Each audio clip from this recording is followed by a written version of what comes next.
Audio Jungle.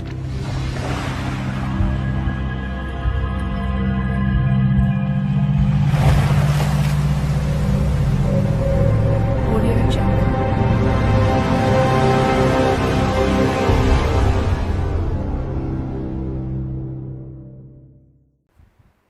Okay, సాయంకాల సమయంలో ప్రభువైన యేసుక్రీస్తు నామములో మీ అందరికీ శుభములు మరి వందనాలు తెలియజేస్తున్నాను. దేవుడు మీ అందరినీ దీవించును గాక. ప్రభు మరొక తరుణమును మనకు ఆయన సన్నిధిలో గడపడానికి ఇచ్చాడు. మనకు తెలుసు ఆయన ప్రసన్నత ఇక్కడ ఉన్నదని, ఆయన మనతోనే ఉన్నాడని మనకు తెలుసు. మనము మరొక పరిమాణములో, మరొక ప్రపంచంలో మనం ఆయనతో సహవాసం కలుగున్నాము. ఇప్పుడు ఈ ఈ ఈ ఈ నేత్రములు ఏదైతే చూస్తున్నదో ఈ ప్రపంచంలో కాదు, ఈ కన్నులు దేంతో అయితే చూస్తున్నదో ఈ ప్రపంచంలో కాదు, ఈ డైమెన్షన్లో కాదు, ఈ పరిమాణంలో కాదు. కన్నులు చూడలేనిది అదృశ్యమైన ప్రపంచం. అది ఆ అదృశ్యమైన ప్రపంచంలో మనం ఇప్పుడు ఆయనతో పాటు మనం ఇప్పుడు సావాసం చేస్తూ ఉన్నాం. తిరిగి జన్మించిన క్రైస్తవుడు ఎప్పుడు రెండు లోకములలో జీవిస్తాడని ప్రవక్త అన్నాడు. నిజమే, అది భౌతికంగా మనం ఈ భూమిపైన జీవించినను పౌలు గారు చెప్పినట్టు మన పౌరస్థితి పరలోకమందు ఉన్నది. మరియు మనం ఇప్పుడు పరలోకపు స్థలములలో క్రీస్తు యేసుతో పాటు సావాసం చేస్తూ ఉన్నాం మనము. ఆమేన్, హల్లెలూయా.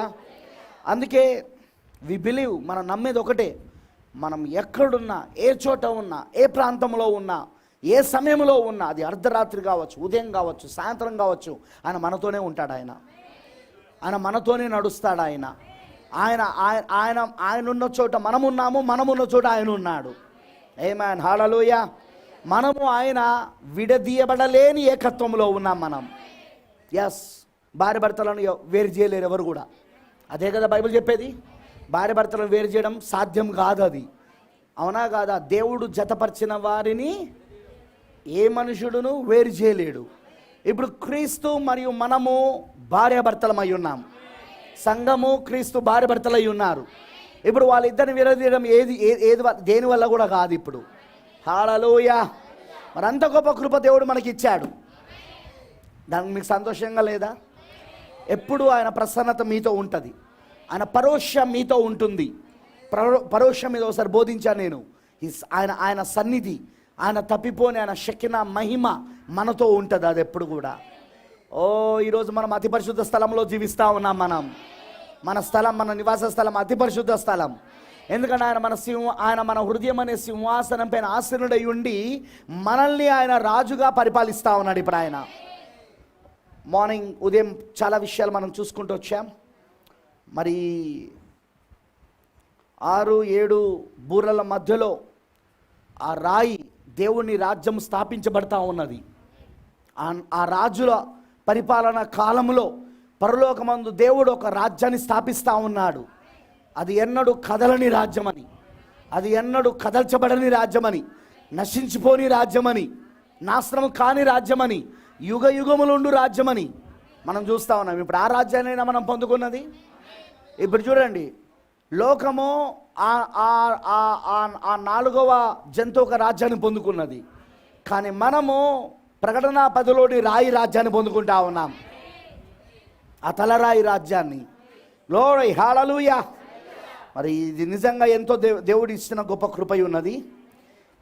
నేను ఇంకా దీన్ని కంటిన్యూ చేస్తాను. ఎందుకంటే చాలా విషయాలు ఉన్నాయి నేను మాట్లాడాల్సినవి.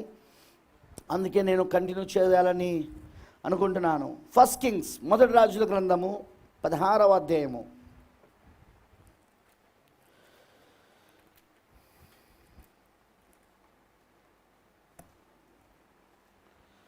మొదటి రాజుల గ్రంథము 16వ అధ్యాయము.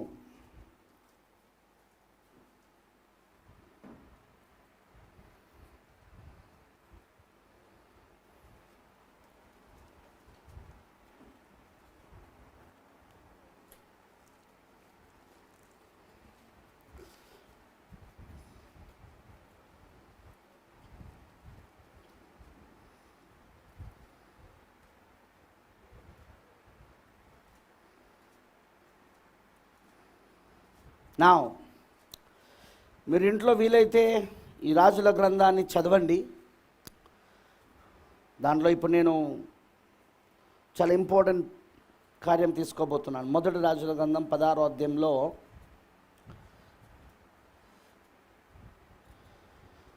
29వ వచనం నుండి నేను చదవగోరుతున్నాను.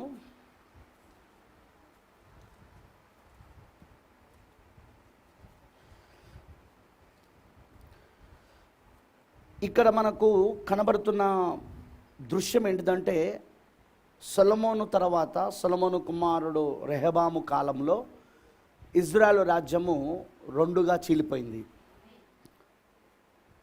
10 గోత్రములు ఒకవైపు, అదే ఇజ్రాయెల్ అని పిలువబడుతున్నది. దాన్ని పరిపాలించినది యెరోబాము. 2 గోత్రములు యూదా మరియు బెన్యామీన్ గోత్రములో ఎవరు పరిపాలించారంటే దావీదు వంశంలో నుండి వచ్చిన సొలొమోను కుమారుడైన రెహబాము. ఓకే,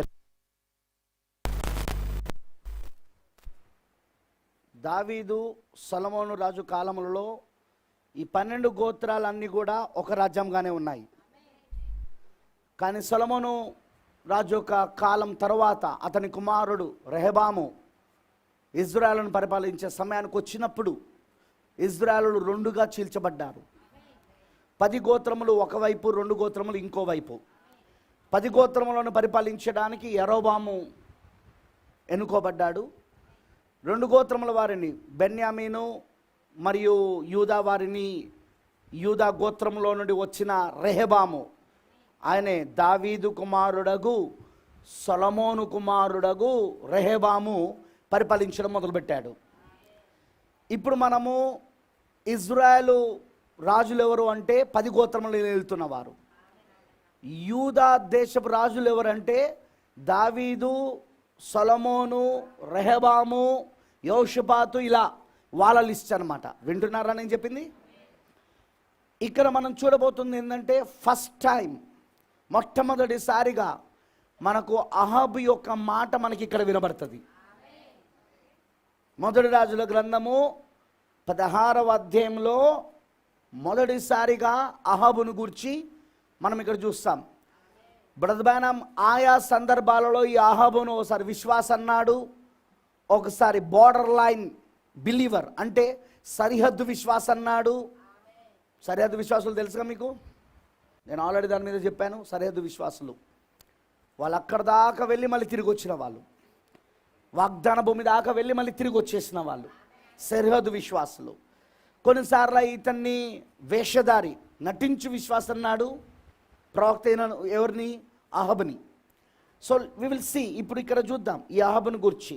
అహాబు యొక్క లైఫ్ స్టోరీ ఇక్కడ స్టార్ట్ అవుతుంది. అహాబు యొక్క జీవిత చరిత్ర ఇక్కడ కనబడుతుంది.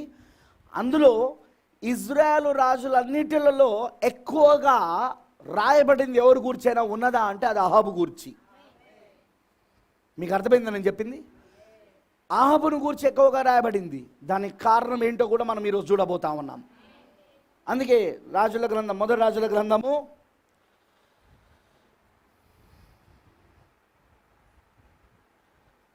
16:29, 16వ అధ్యాయం 29 వచనం. యూదా రాజైన ఆసా ఏలుబడిలో 38వ సంవత్సరమున ఒమ్రీ కుమారుడైన అహాబు ఇజ్రాయెలు వారికి రాజై షోమ్రోనులో ఇజ్రాయెలు వారిని 22 సంవత్సరములు ఏలెను. గమనించాలి, ఇక్కడ మనకు ఇస్తున్న ఇన్ఫర్మేషన్, మనకు బైబిల్లో పరిశుద్ధాత్మ మనకి ఇస్తున్న ఇన్ఫర్మేషన్ ఏంటంటే, అక్కడ యూదా రాజు ఎవరు, ఇక్కడ ఇజ్రాయెల్ రాజు ఎవరు? యూదా రాజుగా ఆసా ఉన్నాడు. అతని ఏలుబడిలో 38వ సంవత్సరమున యూదా రాజితను. ఇటువైపు ఒమ్రీ కుమారుడు, ఒమ్రీ కుమారుడైన అహాబు ఇజ్రాయెల్ వారికి, ఇతని ఇజ్రాయెల్కి రాజు అనమాట. ఇజ్రాయెల్ వారికి రాజై షోమ్రోనులో ఇజ్రాయెల్ వారిని 22 సంవత్సరములు ఏలను. ఒమ్రీ కుమారుడైన అహాబు తన పూర్వీకులందరినీ మించినంతగా యెహోవా దృష్టికి చెడుతనం చేసెను. అహాబు తన పూర్వీకులందరికంటే మించినంతగా అతను యెహోవా దృష్టికి చెడుతనం చేశానని బైబిల్ చెప్తున్నది. Do catch it? మీరు పట్టుకున్నారా? మీరు నేబాతు కుమారుడైన యరొబాము జరిగించిన పాపక్రియలను అనుసరించి నడుచుకొనుట స్వల్ప సంగతి అనుకొని అతడు సిదోనులకు రాజైన ఎత్బయేలు కుమార్తె అయిన యెజబేలును వివాహం చేసుకొని బయలుదేవతను పూజించుచు వానికి మ్రొక్కుచూనుండెను. యెజబేల్ అనే ఈ స్త్రీ కూడా ఫస్ట్ టైం బైబిల్లో మనకు ఆమె పేరు ఇక్కడ వినబడతా ఉన్నది. ఈ 16వ అధ్యాయంలో మనకు మొదటిగా అహాబు పేరు, రెండవదిగా యెజబేలు పేరు వినబడతా ఉన్నది. ఈ యెజబేలును గూర్చి బైబిల్లో 20 సార్లు రాయబడ్డది ఈ పేరు. మొదటి రాజుల గ్రంథము, రెండవ రాజుల గ్రంథంలో 19 సార్లు రాయబడింది, 19 సార్లు చెప్పబడింది బైబిల్లో. మళ్ళీ ప్రకటన, కొత్త నిబంధన ప్రకటన థియోతెరా సంఘకాలమైన ఆ సంఘకాలంలో 2:20లో మళ్ళీ అక్కడ అబద్ధ ప్రవక్తినకు యెజబేలును గూర్చి అక్కడ రాయబడి ఉంది. కొత్త నిబంధనలో మనకు ఒక్కసారి కనబడుతుంది యెజబేలు ఒక పేరు.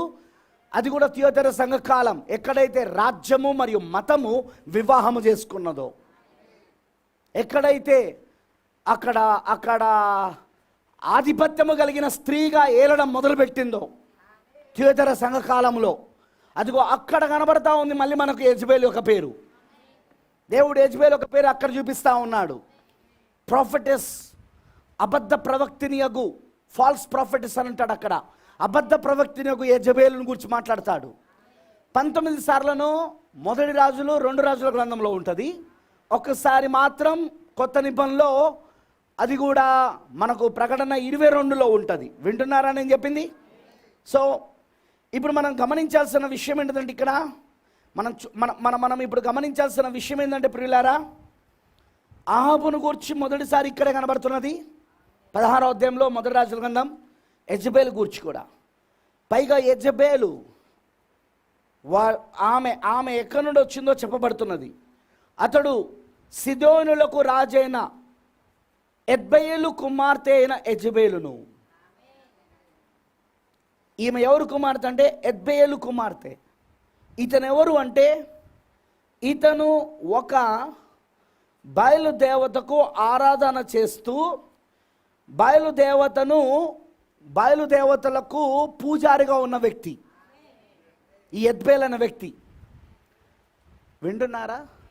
ఇప్పుడు ఇశ్రాయేలులకు విగ్రహార్థనను ఈ స్త్రీయే పరిచయం చేయబోతున్నది. ఎందుకంటే ఈమె రాజు భార్య అంటే ప్రథమ పౌరురాలు. మరి ప్రథమ పౌరురాలు ఏ విధంగా ప్రవర్తిస్తే ఆ విధంగానే ఆ దేశ స్త్రీలందరూ ప్రవర్తిస్తారు. మీకు గుర్తుందిగా, వస్తీ దగ్గర రాజు పిలిచినప్పుడు వస్తీ నిరాకరించింది. ప్రథమ పౌరురాలుగా ఆమె చేసిన ఆ పనికి ఆమె తనకున్న స్థానాన్ని పోగొట్టుకున్నది ఆమె. ఎందుకంటే అక్కడ ఉన్న వాళ్ళందరూ రాజుతో చెప్పారు, ప్రథమ పౌరురాలుగా ఉన్న ఈమెనే ఈ విధంగా ప్రవర్తిస్తే రేపు మా ఇంట్లో స్త్రీలు మమ్మల్ని గౌరవిస్తారా, మా మాటకు లోబడతారా అన్నారు. సో దట్స్ వై, అందుకే ప్రవక్త అంటాడు, వాచ్ ప్రెసిడెంట్స్ వైఫ్. అధ్యక్షుని భార్యను గమనిస్తూ ఉండాలా నువ్వు. ఇక మన దేశానికి అధ్యక్షులకైతే అసలు పెళ్ళిలే కాలేదు. కానీ ఆయన ఎక్కువ అమెరికా గురించి మాట్లాడాడు. ఎందుకంటే ఇప్పుడు నేను చూపించబోతున్నాను. ఇక్కడ మనకు అమెరికా, వాటికన్, ఎలైజా ముగ్గురు కనబడతారు. ఓకే, ఇప్పుడు విగ్రహార్థన మొదలైంది. అందుకే ఇక్కడ ఏమని చెప్పబడుతుందంటే, వివాహం చేసుకున్న తర్వాత ఎవరు, అహాబు యెజబేలును వివాహం చేసుకున్న తర్వాత బయలుదేవతను పూజించుచు వానికి మ్రొక్కుచు ఉండెను. చూసారా, విగ్రహార్థం తీసుకొచ్చింది ఈమె. ఒక అన్యురాల్ని పెళ్లి చేసుకుంటే ఆమె విగ్రహార్థం తీసుకొచ్చింది. ఒక అన్యురాల్ని పెళ్లి చేసుకుంటే. అందుకే ప్రవక్త అంటాడు, ఒక విశ్వాసిని తప్ప ఇంకెవరిని వివాహం చేసుకోవడానికి వీల్లేదు ఎట్టి పరిస్థితుల్లో కూడా. వాట్ ఎవర్ ద సర్కమ్స్టాన్సెస్, పరిస్థితులు ఏదైనా సరే ఖచ్చితంగా విశ్వాసినే చేసుకోవాలా. ఆమేన్, హల్లెలూయా. మరి ఇజ్రాయెలులో ఎవరైనా అన్యులతో వివాహం చేసుకుంటే అది హేయం. అది ఆల్రెడీ ధర్మశాస్త్రంలో, మోషే ధర్మశాస్త్రంలో అది చెప్పబడింది. అది అన్య స్త్రీని వివాహం చేసుకోవడానికి వీల్లేదు ఇజ్రాయెలులో. కానీ ఇప్పుడు ఒక రాజు ఈయనెవరు? 10 గోత్రములకు రాజు ఇతను. ఇజ్రాయెల్ రాజు ఇప్పుడు ఒక అన్య స్త్రీని విగ్రహార్థన చేసే కుటుంబంలో నుండి పెళ్లి చేసుకున్నాడు. ఒక యెజబేలు, ముఖమునకు రంగులు పూసుకునే స్త్రీ ఈమె బైబిల్లా. మన ప్రవక్త అంటాడు, బైబిల్లో మొట్టమొదటి స్త్రీ ముఖమునకు రంగులు పూసుకున్నది అంటే మేకప్ వేసుకున్నది ఈ స్త్రీయే. ఆమేన్. ఓకే. షోమ్రోనులో తాను బయలునకు కట్టించిన మందిరమందు బయలునకు ఒక బలిపీఠమును కట్టించెను. మరియు ఆహాబు దేవతా స్తంభం ఒకటి నిలిపెను. ఈ ప్రకారం ఆహాబు తన పూర్వీకులైన ఇజ్రాయెల్ రాజులందరికంటే ఎక్కువగా పాపము చేసి ఇజ్రాయెలు దేవుడైన యెహోవాకు కోపము పుట్టించెను. అతని దినములలో బెతీలుడైన హీయోలు ఎరుకో పట్టణము కట్టించెను. అతడు దాని పునాది వేయగా అభిరాము అనే అతని జ్యేష్ఠ పుత్రుడు చనిపోయాను. దాని గౌరవనేతగా సెగోబు అనే అతని కనిష్ట పుత్రుడు చనిపోయాను. ఇది నూను కుమారుడైన యోషువ ద్వారా యెహోవా సెలవిచ్చిన మాట చొప్పున సంభవించాను. తెలుసు కదా, ఎరుకో పట్టణము నాశనం చేసినప్పుడు దీనికి పునాదులు వేసినా దీనిని కట్టినా వాని కుటుంబం నాశనం అవుతుంది. ఎవరు కడతారో వాళ్ళ కుటుంబం నాశనం అవుతుంది అన్నాడు. అదే జరుగుతూ ఉన్నది అక్కడ. So God can not forgets his blessings and his promises, and at the same time God cannot forget his curses also. దేవుడు తన యొక్క ఆశీర్వాదములను తన యొక్క వాగ్దానాలను దేవుడు మరవలేడు. అదే సమయంలో దేవుడు శాపాలను కూడా మరవలేడు. ఆయనకు వాగ్దానాలు ఎలా గుర్తున్నాయో శాపాలు కూడా అలానే గుర్తున్నాయి. అది గుర్తుపెట్టుకోండి అందరూ మనసులా. నువ్వు వాక్యానికి విరోధంగా వెళ్ళినప్పుడు దేవునికి శాపం గుర్తుంటుంది. నువ్వు వాక్యానుసారంగా వెళ్ళినప్పుడు దేవుడికి దీవెన గుర్తుంటుంది. పాయింట్ అర్థమైందా? ఓకే, ఫస్ట్ ప్రేయర్ చేద్దాం, ఎందుకంటే ఈ విషయాలు ఇంకా నేను చాలా మాట్లాడేది ఉంది. Let us pray. ప్రార్థన చేసుకుందాం. మహోన్నతుడా, సర్వోన్నతుడా, సర్వశక్తిమంతుడా, నీకు వందనాలు తండ్రి. ఓ ప్రభువైన దేవా, నిజంగా ఈ రోజున మా ప్రస్తుత కాలం యొక్క దృశ్యములను మేము లేఖనములలో చూడగలుగుతా ఉన్నాము. ఆహాబు, యెజబేలు రంగముపైకి వచ్చే లేఖనం చదివినాం మేము. మొట్టమొదటిసారిగా వారి పేర్లు పరిశుద్ధ గ్రంథంలో ప్రస్తావించబడిన సందర్భాన్ని మేము చదివినాం ఇక్కడ. ప్రభువా, నిజంగా ఇప్పుడు మాకు ఈ విషయాలు అర్థమవునట్లుగా అభిషేకించు. నీ పరిశుద్ధాత్మ అభిషేకమును, ప్రత్యేకమైన అభిషేకాన్ని మా పైన కుమ్మరించి ఈ లేఖనాలకు మా కనులు తెరువుము దేవా. ఈ లేఖనాలు మా హృదయాలలో అభిషేకించబడును గాక. వీటిని మేము చూచే భాగ్యము దయచేయి. గ్రహించగలిగిన మనసును మాకు దయచేయి. సాతాను యొక్క ట్రాప్లో, వాని వలలో మేము పడకుండా, వాని బోనులో మేము పడకుండా మమ్మల్ని కాపాడు దేవా. ఎందుకంటే శత్రు యొక్క తంత్రములు, వాని ఉపాయములు, వాని కుతంత్రాలు అవన్నీ మేము ఎరియున్నప్పుడే వానిని మేము జయించగలుగుతాము. లేకపోతే మేము వాని ఎదుట నిలబడలేం ప్రభువా. ఇప్పుడు నిమ్రోదు, నిజంగా పొద్దున చూసినట్టు నిమ్రోదు పరాక్రమశాలన వేటగాడిగా అనేకులను ఇప్పటికే వాడి యొక్క వలలో చిక్కుపడినట్లుగా, వాని బోనులో పడినట్లుగా చేస్తూ ఉన్నాడు ప్రభువా. కనబడతా ఉన్నది ఇప్పుడు మాకు. అవన్నీ మాకు స్పష్టంగా అర్థమవుతూ ఉన్నాయి. ఈ కమ్యూనికేషన్, ఆ రోజు కమ్యూనికేషన్, ఈ రోజు కూడా కమ్యూనికేషన్. ఆ రోజు ప్రభు ఆ సమాచారము, ఈ రోజు కూడా సమాచార మార్పిడి. దాని ద్వారానే ఇప్పుడు వాడు మొత్తం చేస్తూ ఉన్నాడు. దేవా, అందులో మేము పడకుండా మమ్మల్ని కాపాడమని, ఖచ్చితంగా వేటగాని ఊరిలో నుండి నువ్వు మమ్మల్ని తప్పించమని, నువ్వు మాకు సహాయం చేయమని ప్రార్థిస్తున్నాం. ఇదిగో ఇప్పుడు నీ వాక్యమును మాకు తెరువుము దేవా. ఈ విషయాలు మేము గ్రహించినట్లు చేయమని, అభిషేకించమని యేసుక్రీస్తు నామములో ప్రార్థిస్తున్నాము. ఆమేన్. దయచేసి కూర్చోండి, ప్లీజ్ బి సిట్ డౌన్. ప్రియమైన దేవుని పిల్లలారా, జాగ్రత్తగా దేవుడి యొక్క వాక్యమును మీరు వినాలని నేను కోరుతా ఉన్నాను. I want to speak some of the things. కొన్ని విషయాలు నేను మీకు ఒక దృశ్యాన్ని నేను మీ మధ్యలో చూపించాలి. మొదటి రాజుల గ్రంథం 16వ అధ్యాయంలో మొట్టమొదటిసారిగా అహాబును గురించి, తర్వాత యెజబేలును గురించి మనం ఇక్కడ చదువుతున్నాము. అహాబు యెజబేలును వివాహం చేసుకోవడం వలన ఇజ్రాయేలులకు విగ్రహార్థన భయంకరంగా వచ్చేసింది. బయలుదేవతలకు ఆరాధించడం మొదలైంది.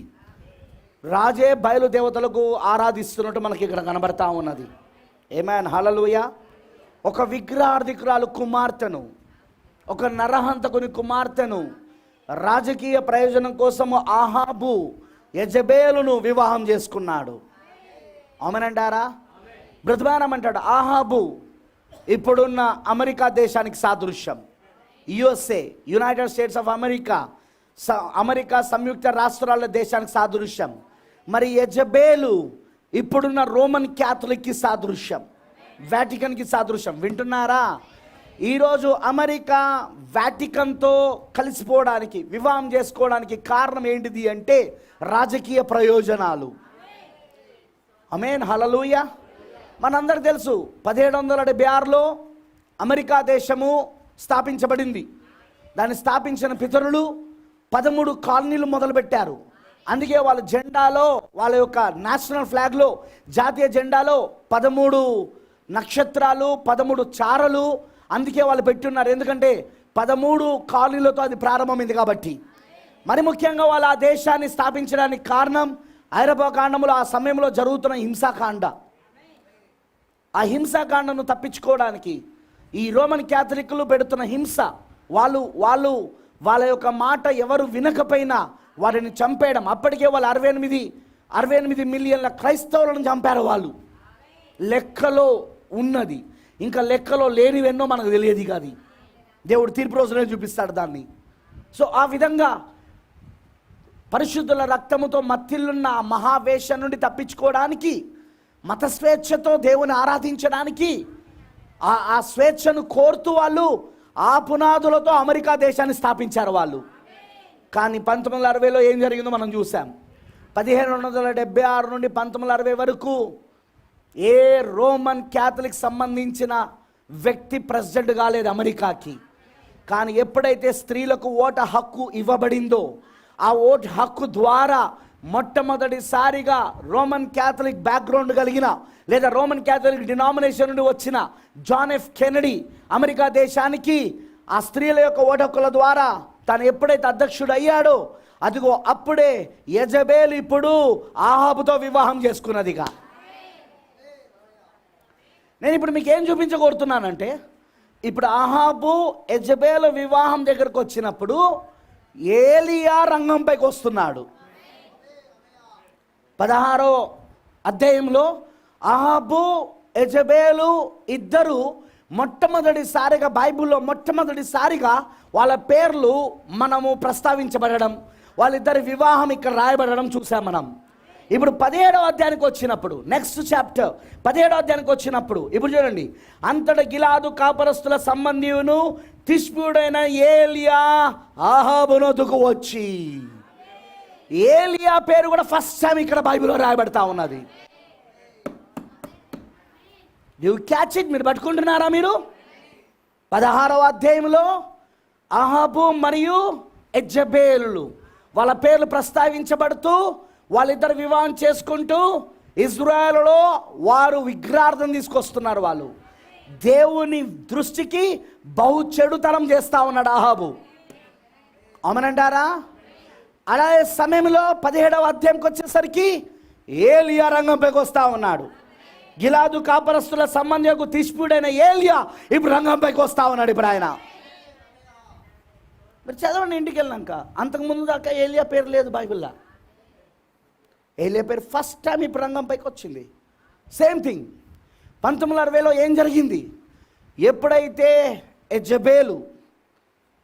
యెజబేలు వాటికన్ రోమన్ క్యాథలిక్ ఎప్పుడైతే అమెరికా వైట్ హౌస్లో అడుగుపెట్టిందో, వింటున్నారా?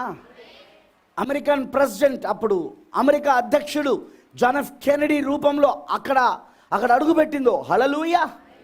ఏం జరిగింది? ఏలియా రంగంపైకి వచ్చాడు ఇప్పుడు ఆయన. అమెరికా ఆహాబు ఎవరంటే అమెరికా. వింటున్నారా? యెజబేలు ఎవరంటే వాటికన్ రోమన్ క్యాథలిక్ సంఘం యెజబేలు. ఆమేన్. ఇప్పుడు ఏలియా ఎవరంటే William Branham. You catch it? మీరు పట్టుకుంటున్నారా? మీరు ఇప్పుడు ఏలియా ఎవరంటే విలియం బ్రెనమ్. హల్లెలూయా. ఇప్పుడు రంగంపైకి వచ్చాడు అతను. ఆమేన్.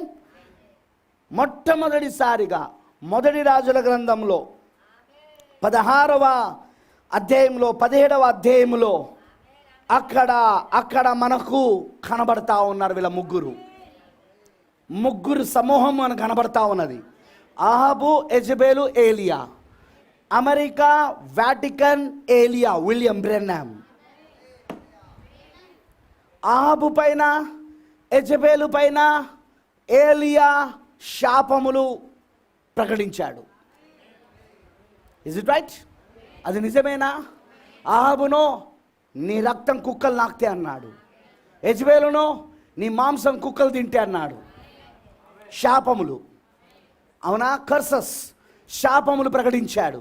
ఇప్పుడు కూడా ప్రవక్త అమెరికా పైన, అటు వాటికన్ పైన ఆయన శాపములు ప్రకటించడం మొదలుపెట్టాడు. You catch it? జడ్జ్మెంట్స్, తీర్పులను ప్రకటించడం మొదలుపెట్టాడు ఆయన. ఓయ్ వింటున్నారా? తీర్పులను ప్రకటించడం మొదలుపెట్టాడు. సో ఇప్పుడు మొదటి రాజుల గ్రంథము 16వ అధ్యాయం 17వ అధ్యాయం మళ్ళీ రిపీట్ అవుతాను మన కాలంలో. ఓయ్ మళ్ళీ రిపీట్ అవుతా ఉన్నదా? Same thing is repeating. మళ్ళీ అదే కార్యం జరుగుతూ ఉన్నది ఇక్కడ. నాకు తెలుసు కొంతమందికి మెసేజ్ తలలపై నుండి వెళ్ళిపోతానని. I know very well. ఎందుకంటే ఇవాళ ఉదయం చెప్పినట్టు ఇది ముందుగా నిర్ణయించబడిన వారికి, అందరికి కాదు. ఇది శత్రు ఒక ప్రణాళికను చూడాలన్నా, అదే సమయంలో మన గూర్చి ఆ శత్రువుని ఎదుర్కోవడానికి కావాల్సిన ప్రణాళికను మనం గ్రహించాలన్నా, ఆ వాక్యం మనలో, వాగ్దాన వాక్యం ఈ కాలానికి ఏదైతే ఆయన నియమించి పెట్టాడో అది మనలో నెరవేర్పు జరగాలన్నా ఆ పరిశుద్ధాత్మ అభిషేకం కావాలా? పరిశుద్ధాత్మ అభిషేకం అందరికి ఇవ్వడు ఆయన. ఓన్లీ ఆ ఏర్పాట్లో ఉన్న వాళ్ళకు దాన్ని నెరవేర్పు చేయడానికి. అందుకే చాలామందికి ఏంటంటే ఈ జీవన సంబంధమైన సమస్యలతో కొట్టిమిట్లాడుతూ ఏం తిందామా, ఏం తాగుదామా, ఏం ధరించుకుందామా, వాటిలోనే ఉన్నాయి అన్నీగా. ఏమి తిందుమా, ఏమి త్రాగుదుమా, ఏమి ధరించుకుందుమా, వాటిలోనే ఉన్నదంతా. ఆ జీవన సంబంధమైన వాటిలో కొట్టిమిట్లాడుతూ వీళ్ళు దాన్ని దాటుకొని ఆలోచించలేని పరిస్థితిలో ఉన్నారు. ఇప్పుడు దాన్ని దాటుకొని ఆలోచించాలంటే పరిశుద్ధాత్మ అభిషేకం నిన్ను తిరిగి జీవింపజేయాలి, పైకి లేపాల, వాటిలో నుండి, ఆ జీవన సంబంధమైన వాటిలో నుండి బయటికి తీసుకురావాలా, తీసుకొచ్చి ప్రణాళికను చూపించాలా. ఎవరు ఇక్కడ కూర్చొని కూడా రేపు పైసలు కట్టాలా, అప్పున్నది, రేపు వాడు ఫోన్ చేస్తాడు, ఎట్లా, రేపు మరి నాకు పాల బిల్లు ఉంది, రేపు నాకు కరెంటు బిల్లు ఉంది, అయ్యో వాడు ఎల్లుండి నాకు చీటీ ఇస్తా అన్నాడు, వాని దగ్గర పోవాలా నేను, ఎక్కడ కూర్చొని, ఇక్కడ కూర్చొని, అరే బట్టలకు ఇవ్వాల్సి ఉన్నది, బట్టలు కూడా కొనుక్కోవాలి ఇప్పుడు. What happening? ఏం చేస్తున్నావు? ఏం తిందుమా, ఏం తాగుదుమా, ఏమి ధరించుకుందుమా అనే ఆ జీవన సంబంధించిన వాటిలో అపవాది నిన్ను పూర్తిగా ఇరుకున్నట్లు చేసేసాడు. ఇక వాడు వలలో పడేశాడు, బోన్లో పడేశాడు వాడు. ఇప్పుడు ఈ మెసేజ్ ఏంటిదంటే, ఈ వర్తమానం ఏంటిదంటే, వాటిని నువ్వు దాటుకొని నిన్ను నువ్వు చూసుకోగలగడము, శత్రువును చూడగలగడము, వాని కుయుక్తులు, వాని తంత్రములు, వాని ఉపాయములు చూడడం. హల్లెలూయా.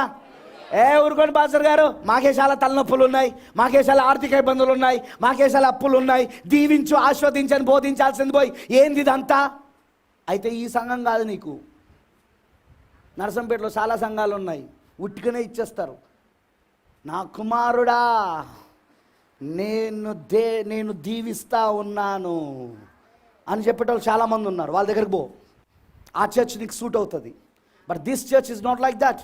ఈ సంఘం అలాంటిది కాదు, ఈ వర్తమానం అలాంటిది కాదు. ఎందుకంటే ఈ వర్తమానము నిన్ను పూర్తిగా ఈ భూ సంబంధమైన వాటిలో నుండి పైకి లేపి ఆ జీవింపచేయు శక్తి, ఆ పునరుద్ధానపు శక్తి, వీటన్నిటి నుండి నిన్ను పైకి లేపి శత్రు ప్రణాళికను, దేవుని ప్రణాళికను, అందులో నీ పాత్ర, అందులో లూసిఫర్ పాత్ర, అందులో ఏమేం జరుగుతుంది ప్రస్తుత కాలంలో ప్రతి దానిని చూడగలగడమే ఈ వర్తమానం ఒక ప్రత్యేకత.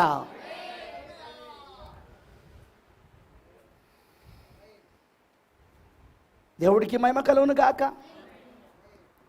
అందుకే చాలామందికి తలలపై నుండి, ప్రక్క నుండి వర్తమానం వెళ్ళిపోతూ ఉంటుంది. ఐ నో దట్, నాకు అది తెలుసు. బట్ నాకైతే సంతోషాన్ని, ఆనందాన్ని కలిగిస్తూ ఉన్నది. దేవుడు ముద్రలు తెరచడం ద్వారా ఈ దృశ్యాలన్నీ నా కళ్ళ ముందు కనబడతా ఉన్నాయి.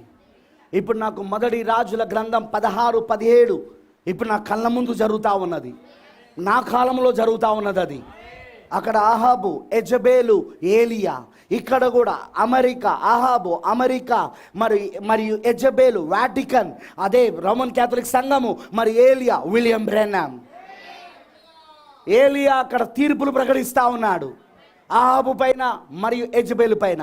ఇక్కడ కూడా విలియం బ్రెన్నామ్ అమెరికా పైన వాటికన్ పైన తీర్పులు ప్రకటిస్తూ ఉన్నాడు ఆయన. Everything is going on parallel. ప్రతిదీ కూడా సమాంతరంగా వెళ్తూ ఉన్నది.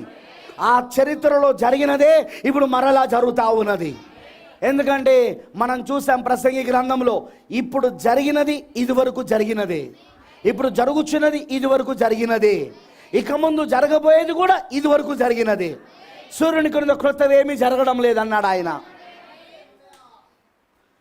అందుకే మనం ఈ విషయాలు చూడగలుగుతున్నాం. ఆమేన్, హల్లెలూయా. మనం వాట్సాప్లతో ఆడే సమయం కాదు ఇది. మనం ఇప్పుడు సెల్ ఫోన్లతో ఆడే సమయం కాదు ఇది.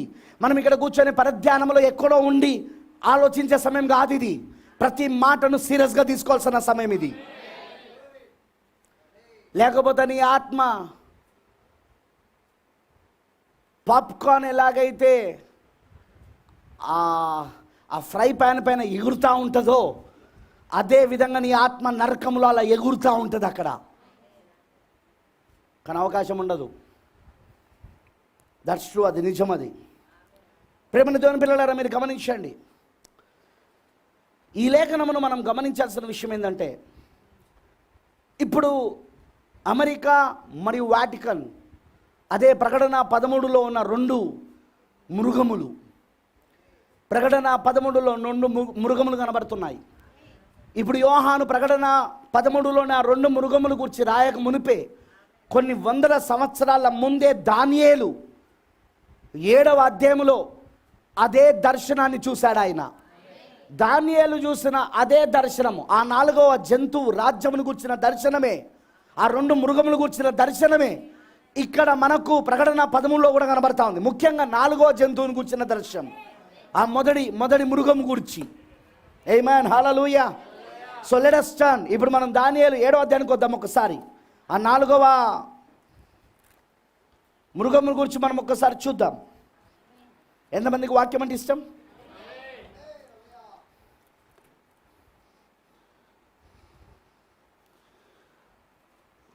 దానియేలు 7వ అధ్యాయం 1 నుండి 6 వచనాలలో 3 జంతువులు కనబడుతున్నాయి. మొదటిది సింహము, అదే బబులోను.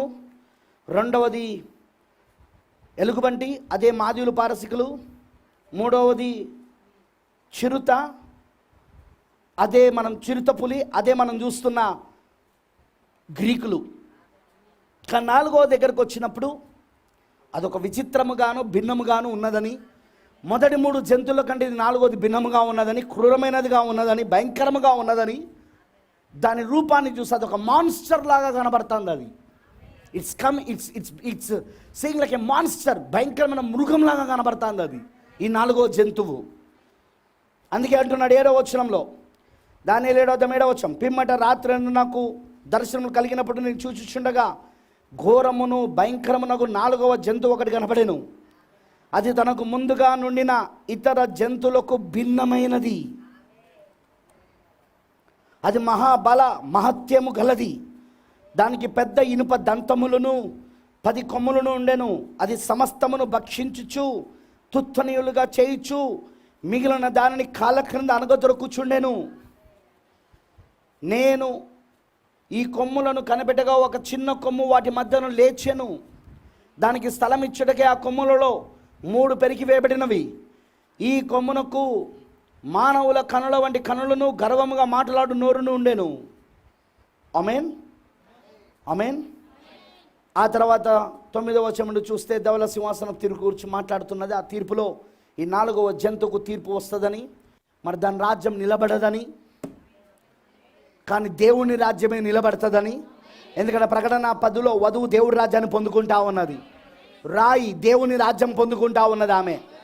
ఎందుకంటే మనం ఆల్రెడీ పోయిన వారం చూస్తాం, దానియేలు 2వ అధ్యాయంలో ఆ రాయి వచ్చి ఈ 4 రాజ్యాలను తుత్తనీయులు చేసేసింది. అది అదే కాలంలో వచ్చిందంటే సరిగ్గా పాదముల దగ్గర 4వ రాజ్యం కాలంలో వచ్చింది అది. ఆ రాయి చేతి సాయం లేకుండా తీయబడిన రాయి, అవునా? అదే భూమి అంతటా, భూలోకం అంతటిగా అది పెద్ద పర్వతముగా మారిపోయింది. అదే దేవుడి రాజ్యం అని మనం చూసాం. అందుకే ఈరోజు వధువు స్థిరమైన, కదల్చబడని, నాశనం కాని, యుగ యుగములు ఉండే రాజ్యాన్ని పొందుకుంటా ఉన్నది ఆమె. ప్రకటన 10లో 7వ ముద్ర కింద వధువు స్థిరమైన రాజ్యాన్ని పొందుకుంటా ఉన్నది, దేవుడి రాజ్యాన్ని పొందుకుంటా ఉన్నది. మరి ఆ రాజ్యాన్ని పరిపాలించడానికి రాజు కూడా దిగొస్తా ఉన్నాడా? దిగొస్తా ఉన్నాడు. దిగొచ్చి ఆ రాజ్యములో ఉన్న వారి హృదయం అనే సింహాసనం పైన ఆసీనుడై ఉండి ఇప్పుడు వారిని పరిపాలిస్తా ఉన్నాడు. ఇప్పుడు ఆయన వధువు ఇప్పుడు పరిపాలించబడుతున్నది. ఆమేన్, హల్లెలూయా. వధువుకి ఇప్పుడు నాయకత్వం ఉంది. ఆ నాయకుడు ఎవరో కాదు, స్వయంగా ఆమె భర్త, ఆమె శిరస్సు, ఆమె తలరాయి, ఆమె పరిశుద్ధాత్మ. ఆమేన్. ఆమె రాజు, రాజులకు రాజు, ప్రభులకు ప్రభువే ఇప్పుడు ఆమెను నడిపిస్తా ఉన్నాడు. కానీ అది ఏ సమయంలో జరుగుతున్నదంటే ఈ రాజుల కాలంలోని 2వ అధ్యాయంలో చదివిన మనం దానియేలు. ఈ రాజుల కాలంలో, ఆ 4వ జంతు రాజుల కాలంలో అది జరుగుతుందని చెప్పబడింది. హల్లెలూయా, వండర్ఫుల్. వాక్యం ఇప్పుడు అద్భుతమై ఉన్నది. మనం ఇక్కడ 9వ వచనం నుండి చూస్తే సింహాసనం వేయబడుట, గ్రంథములు తెరబడుట, వింటున్నారా? ఆ తీర్పులు తీర్చబడ్డ కనబడతా ఉన్నది. సో మనం ఇప్పుడు 19వ వచనానికి వచ్చినప్పుడు ఇనుప దంతములను ఇత్తడి గోళ్ళను గల 4వ జంతువు సంగతి ఏమైనదని నేను తెలుసుకొని కోరుతుంది. అది ఎన్నటికీ భిన్నమును మిగుల భయంకరమునై సమస్తమును పగలగొట్టుచు మృంగుచు మిగిలిన దానిని కాళ్ళ క్రింద అనగదొరుకుచుండెను. గమనించారా? దానియేలు దానిని ఎలా వివరిస్తున్నాడంటే మొదటి 3 జంతువులను అలా వివరించలేదు. కానీ 4వ రాజ్యాన్ని మాత్రం, ఈ 4వ జంతువును మాత్రం ఎలా వివరిస్తున్నాడంటే అది మిగతా 3టికి భిన్నమైనదని, మరి దాని గోళ్ళు ఇత్తడి వలె ఉన్నాయని, దానికి ఇనుప దంతములు ఉన్నాయని, అది మొత్తము తనకున్న సమస్తాన్ని అది ఏం చేస్తుందంటే మొత్తం తుత్తనీళ్ళుగా చేస్తూ ఉన్నదని, అది మిగుల భయంకరమును మరియు సమస్తమును పగలగొట్టుచు మృంగుచు మిగిలిన దాని కాళ్ళ క్రింద అనగదొరుకుచున్నదని చెప్తున్నాడు ఇక్కడ. అలా 20వ వచనానికి వచ్చినప్పుడు మరి దాని తలపైన ఉన్న 10 కొమ్ములు సంగతియు, వాటి మధ్య నుండి పెరిగిన 3 కొమ్ములను కొట్టివేసి కనులను గర్వమును మాట్లాడు నోరును గల ఆ వేరొక కొమ్ము సంగతియు, అనగా దాని కడమ కొమ్ముల కంటే బలము కలిగిన ఆ కొమ్ము సంగతియు విచారించి తిని. గమనించండి, అంతకుముందు కూడా అదే మాట చెప్తున్నాడు. ఫస్ట్ 10 కొమ్ములు, ఆ తర్వాత ఒక చిన్న కొమ్ము వస్తూ ఉన్నది. దానికి మానవ కనులు ఇవ్వబడ్డాయి, మానవ నోరు ఇవ్వబడ్డది. మరి అది ఏంటిదంటే గర్వపు మాటలు మాట్లాడుతూ ఉన్నది. ఆమేన్, గర్వపు మాటలు మాట్లాడుతూ ఉన్నది. ఇప్పుడు ఈ దర్శనమే కొన్ని వందల సంవత్సరాల తర్వాత యోహాను చూస్తూ ఉన్నాడు. ఇదే దర్శనం, వింటున్నారా? ఈ 4వ రాజ్యమును కూర్చున్న ఈ దర్శనమే కొన్ని వందల సంవత్సరాల తర్వాత యోహాను చూస్తూ ఉన్నాడు. యోహాను ఎక్కడ చూస్తున్నాడు అంటే ప్రకటన 13లో చూస్తున్నాడు. లెట్ us గో, వెళ్దాం ఇప్పుడు ప్రకటన 13లోకి వెళ్దాం. ఇప్పుడు నాతో పాటు ప్రకటన 13కి వచ్చేయండి.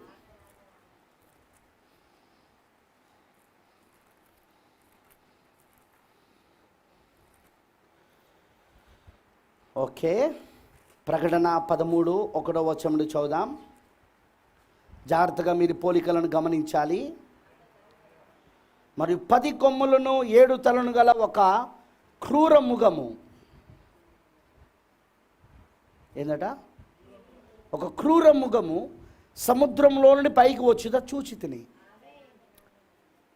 ఇది సముద్రంలో నుండి బయటకు వస్తున్నది. ఈ సముద్రము, ఈ జలములు దేనికి సాదృశ్యం అంటే మనం ప్రకటన 17వ అధ్యాయం 15వ వచనం చదివితే జలములు, సముద్రము ఆయా ప్రజలను సూచిస్తూ ఉన్నది. ఆయా భాషలు మాట్లాడు వారిని, ఆయా ప్రజలను, ఆయా దేశములను సూచిస్తూ ఉన్నది అది. సో ఇది ఎక్కడి నుండి వస్తూ ఉన్నదంటే ప్రజల మధ్యలో నుండి ఈ మృగము.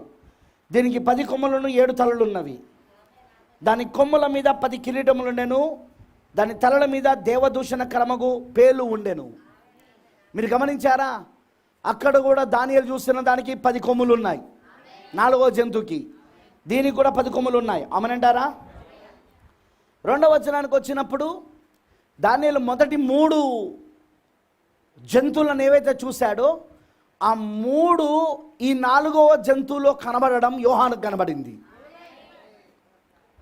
నీకు అర్థమైందా?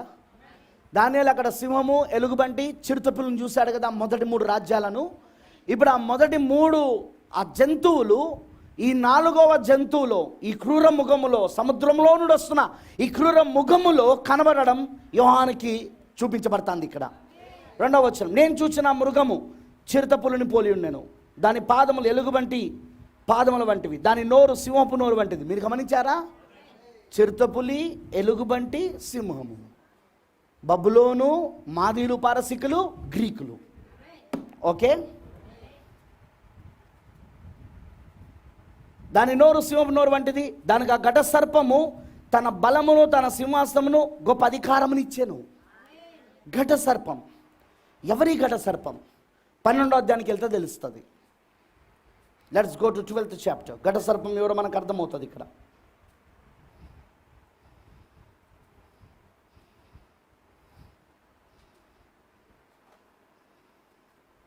ఒకటో వచనం, అప్పుడు పరలోకమందు ఒక గొప్ప సూచన కనబడెను. అదేదనగా సూర్యుని ధరించుకున్న ఒక స్త్రీ, ఆమె పాదముల క్రింద చంద్రుడును, శిరస్సు మీద 12 నక్షత్రములు కిరీటమును ఉండెను. ఆమె గర్భిణి అయి ప్రసవ వేదన పడుచు ఆ నొప్పులకు కేకలు వేయుచుండెను. అంతటా పరలోకమందు ఇంకొక సూచన కనబడెను. ఇదిగో ఎర్రని మహాఘట సర్పము. వింటున్నారా? ఎర్రని మహాఘట సర్పము, గ్రేట్ రెడ్ డ్రాగన్, ఘట సర్పము, దానికి 7 తలలను 10 కొమ్ములను ఉండెను. ఏమున్నాయి దానికి? 7 తలలను 10 కొమ్ములను ఉండెను. దాని తలల మీద 7 కిరీటములు ఉండెను. జాగ్రత్త వినండి. దాని తోక ఆకాశ నక్షత్రంలో 3వ భాగం నిడిచి వాటిని భూమి మీద పడవేసెను. కన్ననేవి నా స్త్రీని కనగానే ఆమె శిష్యును మృంగవలనని ఆ ఘట సర్పము స్త్రీ ఏమిట నిల్చుండెను. సమస్త జనులను ఇనుపదండముతో ఏలనే ఉన్న ఒక మగ శిశువును ఆమె కనగా, ఆమె శిశువు దేవుని యొద్దకును ఆయన సింహాసనం యొద్దకును కొనిపోబడెను. ఆ స్త్రీ అరణ్యమునకు పారిపోయెను. అచ్చట వారు 1220 దినములు ఆమెను పోషించవలనని దేవుడు ఆమెకు ఒక స్థలము సిద్ధపరిచుండెను. అంతటా గమనించాలి, అంతటా పరలోకమందు యుద్ధము జరిగెను.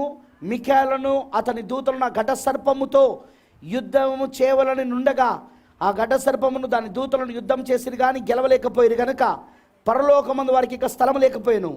కాగా సర్వలోకమును మోసపుచ్చుచు, 9వ వచనం గమనించాలి, కాగా సర్వలోకమును మోసపుచ్చుచు అపవాదనియు సాతానును పేరుగల ఆది సర్పమైన ఆ మహాఘట సర్పము పడద్రోయబడెను. ఇప్పుడు ఈ ఘట సర్పం ఏంటిది? అపవాదియు సాతాను. దాని పేరేంటిది? అపవాది సాతాను. ఇప్పుడు అపవాది సాతానుగా ఉన్న ఈ ఘట సర్పము ఇప్పుడు 13వ అధ్యాయానికి వచ్చినప్పుడు సముద్రంలో నుండి వచ్చిన ఈ 10 కొమ్ములను 7 తలలు కలిగిన ఈ క్రూర మృగానికి తన అధికారాన్ని ఇస్తా ఉన్నది. సాతానుడు ఇప్పుడు తన అధికారాన్ని ఇస్తా ఉన్నాడు, తన బలాన్ని ఇస్తా ఉన్నాడు. ఓకే, మీకు అర్థమైందా? హల్లెలూయా. అందుకే ఇలాగ చెప్పబడుతున్నది 2వ వచనంలో, దానికి ఆ ఘట సర్పము తన బలమును తన సింహాసనమును గొప్ప అధికారమునిచ్చాను. ఇప్పుడు సింహాసనం పరలోకంలో లేదు. ఇప్పుడు వానికి ఇప్పుడు సింహాసనం ఎక్కడికి వచ్చిందంటే ఇదిగో వాటికన్లో వచ్చేసింది ఇప్పుడు. ఎందుకంటే ఈ క్రూరముఖం ఏంటో కాదు, ఆ 10 తలలను ఆ 7 తలలను 10 కొమ్ములు కలిగిన ఈ క్రూరముఖం ఏంటో కాదు, ఇదే రోమన్ క్యాథలిక్ అయి ఉన్నది, ఇదే వాటికన్ పట్టణం అయి ఉన్నది. ఎక్కడైతే పోపు నివసిస్తాడో, ఎక్కడైతే రోమన్ క్యాథలిక్ హెడ్ క్వార్టర్స్ రాజధానిగా ఉన్నదో, రోమ్లో ప్రత్యేకమైన దేశంగా ఉన్నది ఇప్పుడు. అది అర్థమైందానని చెప్పింది. ఇప్పుడు ఏం చేసింది? ఇది ఇప్పుడు తన అధికారాన్ని ఇచ్చేసింది. ఆమేన్. అందుకే ఇక్కడ ఏమంటున్నదంటే 3వ వచనంలో దాని తలలో ఒకదానికి చావు దెబ్బ తగిలి ఉంటుండెను. అయితే ఆ చావు దెబ్బ మానిపోయిన కనుక భూజనులందరూ మృగము వెంట వెళ్ళుచు ఆశ్చర్యపడుచుంది. దానికి చావు దెబ్బ తగిలింది. అది అందుకే అన్ని రోముగా చనిపోయి పోపు రోముగా తిరిగి పునర్ధానం పొందుకున్నది. అది ఎక్కడ? 3వ సంకాలంలో. సార్దీసు ఎఫెసీసు స్ముర్న పెర్గమలో. ఆమేనంటారా? రైట్, పెర్గమలో. అర్థమైంది అందరికీ? అది చావు దెబ్బ తగిలి మళ్ళీ తిరిగి బాగుపడింది. అది ఎందుకంటే అది అన్య రోముగా అది చావు దెబ్బ తగిలి చనిపోయి ఇప్పుడు పోపు రోముగా అది తిరిగి పునరుద్ధానం పొందుకున్నది. మతము రాజకీయాన్ని ఒకటిగా చేయడం ద్వారా. ఆమేన్. ఇప్పుడు పోపు రోముగా అది అవతరించింది. చావు దెబ్బ తగిలి మళ్ళీ బ్రతికింది. అది ఇప్పుడు ఆ మృగము వెంట, ఆ బ్రతికిన మృగము వెంట భూజనులందరూ వెళ్తూ ఆశ్చర్యపడుతున్నారు. 4వ వచనం, ఆ మృగమునకు అధికారం ఇచ్చినందున వారు ఆ ఘట సర్పమునకు నమస్కారం చేసిరి. గమనించారా? ఇప్పుడు ఆ మృగమునకు అధికారం ఇచ్చినందున ఘట సర్పం ఎవరు? సాతానుడు, లూసిఫర్, అపవాది, సమస్త లోకమును మోసపుచ్చుచూ వస్తున్నవాడు. ఇప్పుడు వానికి మన నమస్కారం అంటే ఆరాధన, వానికి ఆరాధన చేయనట్లుగా చేస్తూ ఉన్నది ఇప్పుడు. వావ్, దేవుడికి మహిమ కలుగును గాక. అర్థమైన వాళ్ళందరూ ఆమె చెప్పండి. 4వ వచనం, ఆ మృగమునకు అధికారం ఇచ్చినందున వారు ఆ ఘట సర్పమునకు నమస్కారం చేసిరి. వర్షిప్పుడు, ఇంగ్లీష్లో ఏమంటే వర్షిప్పుడు అంటే ఆరాధన చేసిరి. మరి వారు ఈ మృగముతో సాటి ఎవడు, దానితో యుద్ధం చేయగలవాడేవాడు అని చెప్పుకొనొచ్చు ఆ మృగమునకు ఆరాధన చేసిరి.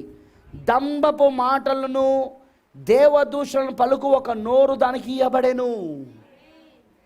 సేమ్ దానియేలు కూడా అదే చూస్తూ ఉన్నాడు. ఆ కొమ్ముకు డంబపు మాటలు పలకడానికి, గర్వపు మాటలు పలకడానికి దానికి నోరు ఇవ్వబడిందా లేదా? హల్లెలూయా, ఆమేనంటారా? ఇప్పుడు అది ఏం చేస్తున్నా చూడండి. మరి అది 42 నెలలు తన కార్యము జరపని అధికారం దానికి ఏర్పాటేను. 42 నెలలు అంటే 3.5 సంవత్సరాలు. నెలల నుండి నువ్వు సంవత్సరాలు మారుస్తే, ఒక సంవత్సరం 12 నెలల నుండి నువ్వు కనుక చూస్తే 3.5 సంవత్సరాలు. అదే దానియేలు 70 వారాల చివరి అర్ధవారం. 6వ వచనం, కనుక దేవుని దూషించుటకును ఆయన నామమును ఆయన గుడారమును పరలోక నివాసులను దూషించుటకును అది తన నోరు తెరిచెను. That's true. దేవుని దూషించుటకును ఆయన నామమును ఆయన గుడారమును పరలోక నివాసులను దూషించుటకును అది తన నోరు తెరిచెను. మరి పరిశుద్ధులతో యుద్ధము చేయించు వారిని జయింపను దానికి అధికారం ఇవ్వబడెను. ప్రతి వంశము మీదను, ప్రతి ప్రజ మీదను, ఆయా భాషలు మాట్లాడే వీరి మీదను, ప్రతి జనము మీదను అధికారము దానికి ఇవ్వబడెను. పరిశుద్ధులతో యుద్ధం చేయడం. మీకు తెలుసా ఇప్పుడు మనం ఆ యుద్ధానికి సిద్ధమవుతున్నామని? ప్రవక్త చెప్పినట్టు స్క్వీజ్, మనకు ఒత్తిడి రాబోతున్నది. ఖచ్చితంగా మనకు ఒత్తిడి వస్తుంది. ప్రవక్త చెప్పినట్టు ఆ ఒత్తిడి మనకు వస్తుంది. ఖచ్చితంగా వాడు హింసించడం మొదలు పెడతాడు, వాడు శ్రమలు పెట్టడం మొదలు పెడతాడు. ఎందుకంటే ఆ ముద్ర లేనిదే ఎవరును కొనడానికి అమ్మడానికి వీల్లేదు. ఖచ్చితంగా వాళ్ళు ఒక రోజున ఈ మందిరానికి తాళం వేయబడుతుంది. ఎందుకంటే ఆ చట్టాల ప్రకారముగా దానిలో ఆ వ్యవస్థలో లేకపోతే ఆ సిస్టంలో చేరకపోతే నువ్వు ఆరాధించడానికి వీల్లేదు, నువ్వు వాక్యాన్ని బోధించడానికి వీల్లేదు, నువ్వు ఇది అది చేయడానికి వీల్లేదని ఆ కొత్త చట్టాలన్నీ వస్తాయి. ఇప్పుడు ఎలాగైతే కొత్త చట్టాలు మనల్ని నిర్బంధంలోకి తీసుకెళ్తున్నాయో, మన పైన మానిటరింగ్ అంటే మన పైన పర్యవేక్షణ పెంచుతున్నదో, మనని పూర్తిగా మన ఆస్తులనైనా మన బ్యాంక్ బ్యాలెన్స్లైనా స్వేచ్ఛ లేకుండా స్వతంత్రంగా జీవించకుండా ఎలా మన స్వతంత్రాన్ని మొత్తము వాళ్ళు హరిస్తూ, మన స్వేచ్ఛనంతా వాళ్ళు హరిస్తూ ఎలా పూర్తిగా ప్రభుత్వం తన ఒక కంట్రోల్లోకి మనం తీసుకొస్తున్నారో వింటున్నారా? సేమ్ అప్పుడు ఇంకా వధువుపైకి తీసుకొస్తారు. అప్పుడు ఇంకా హామాను యొక్క కుయుక్తులు వింటున్నారా? మొర్దెకాయి ఎస్తేరుకు వ్యతిరేకముగా హామాను యొక్క కుయుక్తులు, హామాను యొక్క కొత్త చట్టాలు ఖచ్చితంగా వస్తాయి. ఎస్తేరులో నేను చెప్పున్నాను ఆ విషయాలన్నీ కూడా. నువ్వు అమ్మడానికి కొనడానికి వీల్లేదు. ఆల్రెడీ ధరణి పోర్ట్ వచ్చేసింది. ఇప్పుడు ధరణిలో కనుక నీ యొక్క ఆస్తులను లిఖితం చేయకపోతే నువ్వు అమ్మడానికి కొనడానికి వీల్లేదు. ఇక everything is coming under that. ఈ మహమ్మారి అక్కడికే తీసుకెళ్తా ఉన్నది. ఈ మహమ్మారి వల్ల వచ్చిన ప్రపంచంలోని మార్పులు, చట్టాలు, ఈ సమస్తమైన ఆర్థిక సంక్షోభములు, ఆర్థిక మాంద్యములు ప్రజలను అందరికీ కొత్త చట్టాలను పరిచయం చేస్తున్నారు. ప్రపంచమంతా ఒకే ప్రభుత్వాన్ని తీసుకురావడానికి ప్రపంచంలో ఉన్న మతములన్నిటిని ఏకం చేస్తూ ఉన్నారు. ప్రపంచంలో ఉన్న సంఘాలన్నిటిని ఏకం చేస్తూ ఉన్నారు. అదే ప్రపంచ సంఘముల సమాఖ్య, old churches of council. Economical మూమెంట్ని తీసుకొస్తా ఉన్నారు వాళ్ళు. అదంతా తీసుకొచ్చి ఏం చేస్తున్నారు? వారు ఆ ఏక ప్రభుత్వాన్ని ఎలాగైనా తీసుకురావాలని ప్రయత్నిస్తూ ఉన్నారు. ఆ పాదముల దగ్గర ఉన్న రాజ్యాన్ని భౌతికంగా సంపూర్ణంగా తీసుకురావాలనే ప్రయత్నంలో ఉన్నారు ఇప్పుడు వాళ్ళు.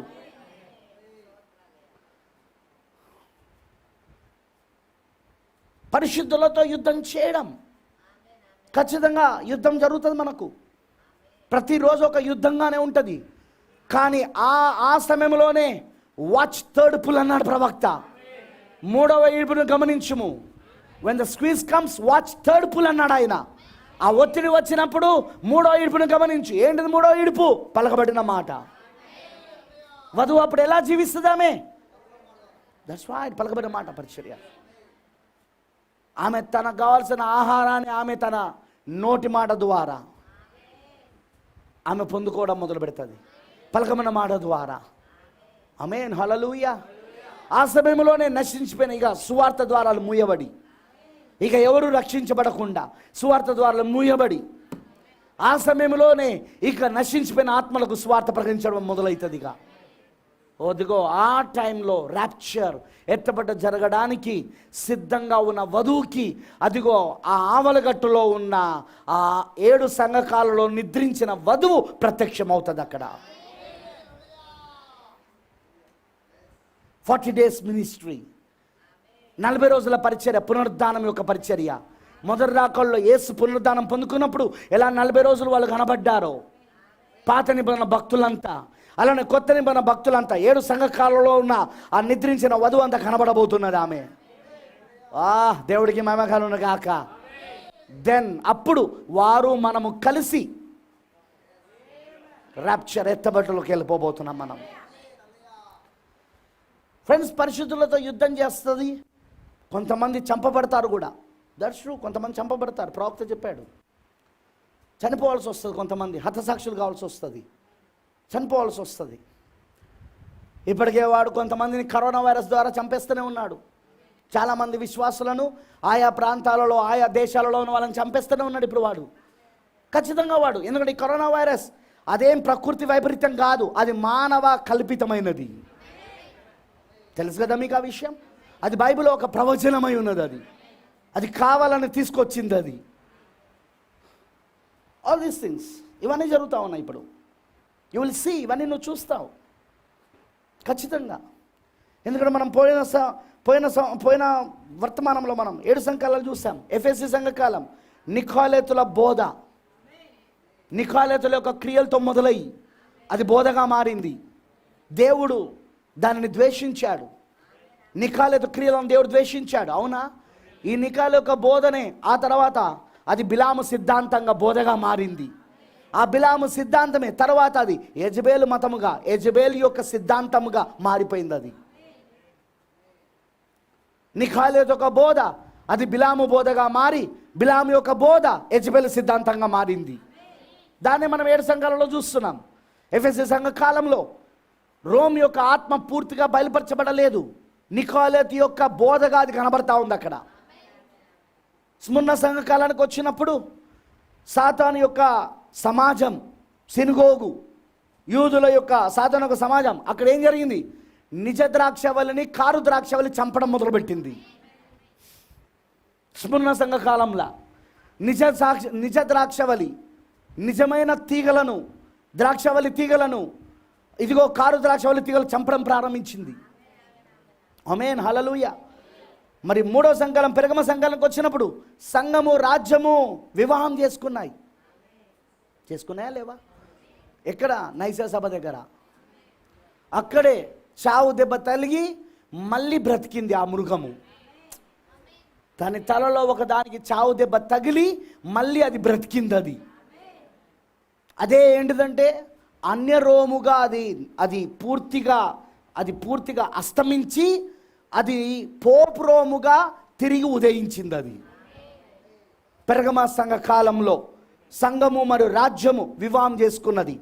ఆ తర్వాత మనం చూస్తున్న తేదర సంఘకాలం అధికారం చేయించిన స్త్రీ కనబడతా ఉంది. ఎవరా స్త్రీ? యెజబెలు స్త్రీ. వాటికన్. వింటున్నారా? వాటికన్ రోమన్ క్యాథలిక్ సంఘము 68 మిలియన్ల మందిని హతసాక్షులు చేసింది. అది 68 మిలియన్ల మందిని చంపేసింది. అది హల్లెలూయా. అందుకే ఆశ్చర్యం లేదు, ప్రకటన 17లో అది మహావేశ్యగా పిలువబడుతూ, వింటున్నారా, అది తను పరిశుద్ధుల రక్తముతో మత్తిల్లై ఉన్నదని చెప్పబడతా ఉన్నది. మీరు గమనించాలి, ఈ రోమన్ క్యాథలిక్ సంఘమే ఒక దగ్గరనో మృగముగా, క్రూరముగముగా, నాలుగో జంతువుగా, మిస్టరీ బాబులోన్, మర్మమైన బబులోనుగా, మహాబబులోనుగా, వేశ్యలకు తల్లిగా, మహావేశ్యగా, వివిధ రకాలుగా పిలువబడుతుంది. ఇది వింటున్నారా? అదంతా ఒకటే, కానీ వివిధ రకాలుగా పిలువబడతా ఉన్నది. ఇప్పుడు అది ప్రకటన 17లో అది మహావేశ్యగా పిలువబడతా ఉన్నది. అది వినబడుతుందా లేదా? రోము యొక్క సంఘము మహావేశ్యగా పిలువబడుతూ అది పరిశుద్ధుల రక్తముతో మత్తిల్లి ఉన్నది. ఎందుకు? 4వ సంఘ కాలంలో, థియోతర సంఘ కాలంలో అది అధికారం చేయు స్త్రీగా కనబడుతుంది. ఆమె ప్రపంచం పైన అధికారం చేయు స్త్రీగా. దానికి వ్యతిరేకంగా ఎవరు వెళ్ళినా వారిని చంపేస్తా ఉన్నది. పరిశుద్ధులు హతసాక్షులు అవుతా ఉన్నారు. లెక్క ప్రకారం, చరిత్రకారుల యొక్క లెక్కల ప్రకారము, ఫాక్సెస్ బుక్ ఆఫ్ మార్టియస్ అనే ఆ చరిత్రకారు రాసిన లెక్క ప్రకారం 68 మిలియన్ల క్రైస్తవులు చంపబడ్డారు. అందుకే అది పరిశుద్ధుల రక్తముతో మత్తిల్లున్నది. అది ఆమేన్, హల్లెలూయా. 5వ సంఘం సార్దీసు సంఘానికి వచ్చినప్పుడు అది తప్పించుకున్నది, కానీ కొద్ది సమయం వరకే. ఎందుకంటే మార్టిన్ లూథర్ దానిలో నుండి ఒక భాగాన్ని బయటికి తీసుకొచ్చాడు. హల్లెలూయా. నీతికరణ వర్తమానం ద్వారా కొంతమందిని బయటికి తీసుకొచ్చాడు, కానీ అది కొద్ది వరకు. ఎందుకంటే మార్టిన్ లూథర్ చనిపోయిన తర్వాత, ఆ వర్తమానికుడు చనిపోయిన తర్వాత తిరిగి మళ్ళీ ఎవరైతే బయటకు వచ్చారో వాళ్ళు మళ్ళా తిరిగి మహావేశ్యలో చేరిపోయారు. అందుకే బైబిల్ ఏమంటున్నారు? ఆమె తల్లై ఉన్నది, మరి ఆమెలో నుండి బయటకు వచ్చిన వాళ్ళందరూ కుమార్తెలై ఉన్నారు. తల్లి మహావేశ్య అయితే కుమార్తెలు వేశ్యలై ఉన్నారు. అది కొద్ది కాలం వరకే నిలిచిపోయింది. అది మళ్ళీ వాళ్ళు తిరిగి వారి తల్లి దగ్గరికి చేర్చబడ్డారు, తల్లి దగ్గరికి చేరుకున్నారు. హల్లెలూయా. తిరిగి పట్టబడి బానిసత్వంలోనికి, చెరలోనికి కొనిపోబడ్డారు. ఏ చెరలో నుండి బయటికి రావాలని మార్టిన్ లూథర్ బయటికి తీసుకొచ్చాడో మళ్ళీ అదే చెరలోనికి మార్టిన్ లూథర్ చనిపోయిన తర్వాత వెళ్ళారు. అవునా కాదా? చరిత్ర చదవండి, మీకు కనబడుతుంది. అది 7 సంఘాలు చదవండి, మీకు కనబడుతుంది. అది హల్లెలూయా. నెక్స్ట్ 6వ సంఘానికి వచ్చినప్పుడు ఫిలదెల్ఫియా సంఘకాలం. అక్కడ ఒక తెరవబడిన తలుపు కనబడతా ఉన్నది. జాన్ వెస్లీ వర్తమానం. హల్లెలూయా. 6వ సంఘాల వర్తమానం కూడా జాన్ వెస్లీ వర్తమానం. ఏంటిది? అది నీ శుద్ధీకరణ వర్తమానం. బాప్తిజమం మొదలైంది అప్పుడు మళ్ళీ. ఆమేన్, హల్లెలూయా. పెంతెకోస్తు కాలం ప్రారంభమైంది. పెంతెకోస్తు కాలం ప్రారంభమైంది. వరములు పునరుద్ధరించబడడం ప్రారంభమైంది. వరములు తిరిగి కుమ్మరించబడడం ప్రారంభమైంది. సంఘం మళ్ళీ వరాలు పొందుకోవడం ప్రారంభించింది. హల్లెలూయా. ఒక తెరవబడిన తలుపు మనకు కనబడతా ఉన్నది.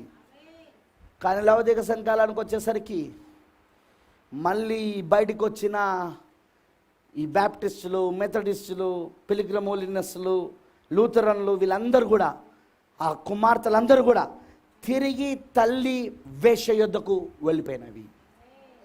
లవోదికయ సంఘకాలానికి వచ్చినప్పుడు ఇవి పూర్తిగా మళ్ళీ తిరిగి తల్లి వేశ్య యొద్దకు వెళ్ళిపోయినవి. ప్రపంచ సంఘ సమాఖ్యగా మారి పూర్తిగా తల్లి ఆ వేశ్య యొద్దకు, మహావేశ్య యొద్దకు చేరిపోయినవి. ఇప్పుడు యెజబెలు పూర్తిగా వాటిని కంట్రోల్ చేస్తున్నది. లవదిక సంఘ కాలంలో యెజబెలు పూర్తిగా వాటిని అదుపులో పెట్టుకున్నది. అందుకే మనము ఆ సంస్థలో నుండి బయటకు, లేకపోతే ఆస్తులు పెంచుకోవడానికో కాదు. ఆ వ్యవస్థ ఏదైతే ఉందో, ఆ యెజబెలు వ్యవస్థ, అది తప్పని 7వ దూత యొక్క వర్తమానము ద్వారా 7 ముద్రలు విప్పబడు ద్వారా మనకు అర్థమైంది. కాబట్టి మనం బయటకు వచ్చినాం ఈ రోజున. కానీ ఈరోజు ప్రజలు ఆ విధంగా లేరు. That's a problem. ఒక కొత్త సంస్థను స్థాపించడానికి వచ్చినట్లుగా చాలామంది ఎంటైమ్ మెసేజ్లోకి వస్తున్నారు. దీని ద్వారా డబ్బు సంపాదించుకోవచ్చు, దీని ద్వారా ఇల్లు కట్టుకోవచ్చు, దీని ద్వారా నేను స్థిరపడవచ్చు, ఏ కష్టపడకుండానే నాకు 10వ భాగాలు కానుకలు వచ్చేస్తాయి. పిలుపు లేని వాళ్ళు చాలామంది, జీవితంలో అర్హత లేని వాళ్ళు చాలామంది ఆ విధంగానే వస్తూ ఉన్నారు. పిలుపు ఏర్పాటు లేని వాళ్ళు, దేవుని చేత పిలువబడని వారు, దేవుని చేత ఏర్పరచబడిన వారు, 5 రకాల పరిచర్యలతో ఏమాత్రం సంబంధం లేని వారు, సంఘాన్ని చీల్చి పక్కనే సంఘం పెడుతూ క్రూరమైన తోడేలు వలె పైన గొర్రె చర్మం ధరించుకొని క్రూరమైన తోడేలు వలె ఎప్పుడు మందను చీల్తామని ఎదురు చూస్తూ మందను చీలుస్తూ పక్కనే మందను పెడుతూ చాలా మంది ఆ విధంగా వస్తూ ఉన్నారు. కానీ నిజమైన విశ్వాసం అలా ఉండదండి. నిజమైన ప్రత్యక్షత కలిగిన సేవకుడు అలా ఉండడు. తను ఎందుకు బయటకు వస్తున్నాడో తనకు తెలుసు. తను ఎందుకు బ్యాప్టిస్ట్ని విడిచిపెట్టి వచ్చాడు, ఎందుకు సిఎస్ఐని విడిచిపెట్టి వచ్చాడు, ఎందుకు పెంతెకోస్తుని విడిచిపెట్టి వచ్చాడు, ఎందుకు హెబ్రోని విడిచిపెట్టి వచ్చాడు, ఎందుకు ఆ సంస్థాగతమైన సంఘాలను ఎందుకు విడిచిపెట్టి బయటకు వచ్చాడు. ఎందుకంటే తనకు ముద్రలు తెరవబడ్డాయి.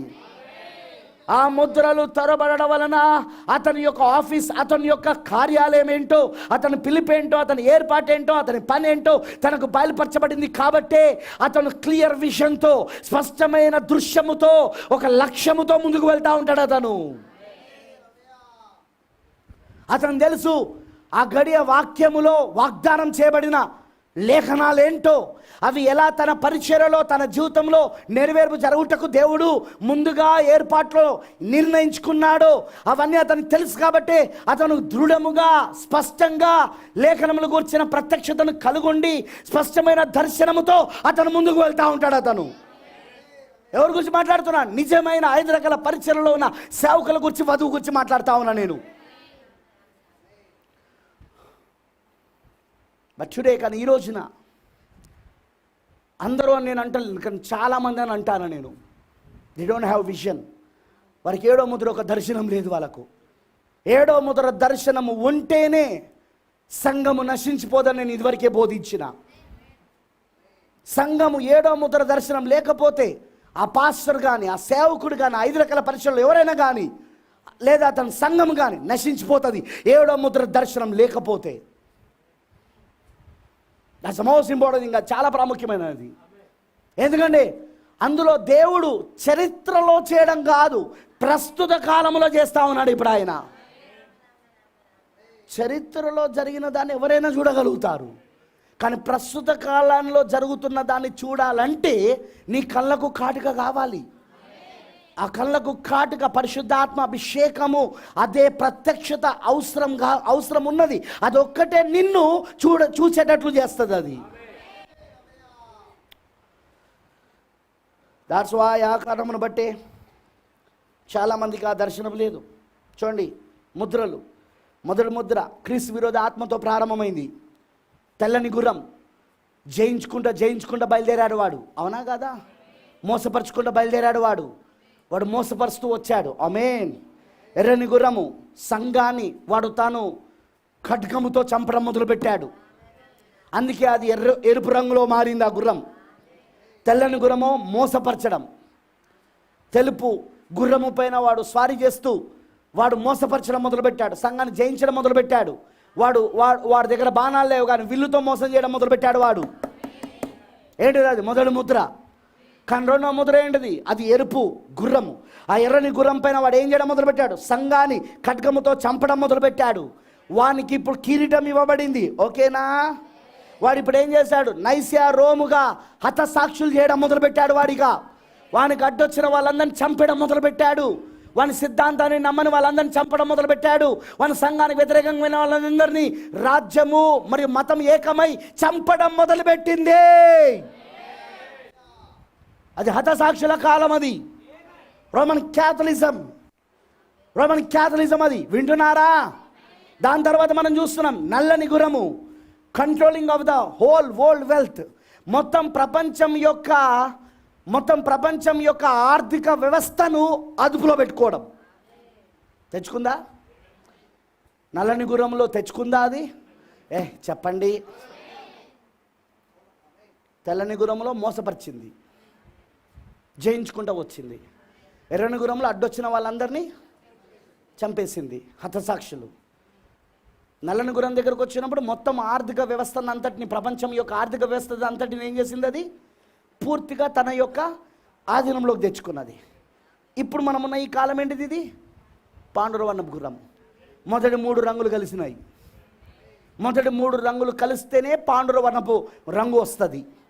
తెలుపు, ఎరుపు, నలుపు కలిపితేనే. అవునా? ఇప్పుడు ఏం జరుగుతా ఉన్నది? ఇప్పుడు ప్రొటెస్టెంట్లు, క్యాథలిక్లు కలిసి, వాళ్ళిద్దరూ కలిసి అధికారమును పొందుకుంటా ఉన్నారు. ప్రపంచాన్ని మొత్తం ఒకే మతములోనికి తీసుకురావాలని, దాన్ని పూర్తిగా అదుపులోనికి తీసుకురావాలని ప్రయత్నిస్తూ ఉన్నారు.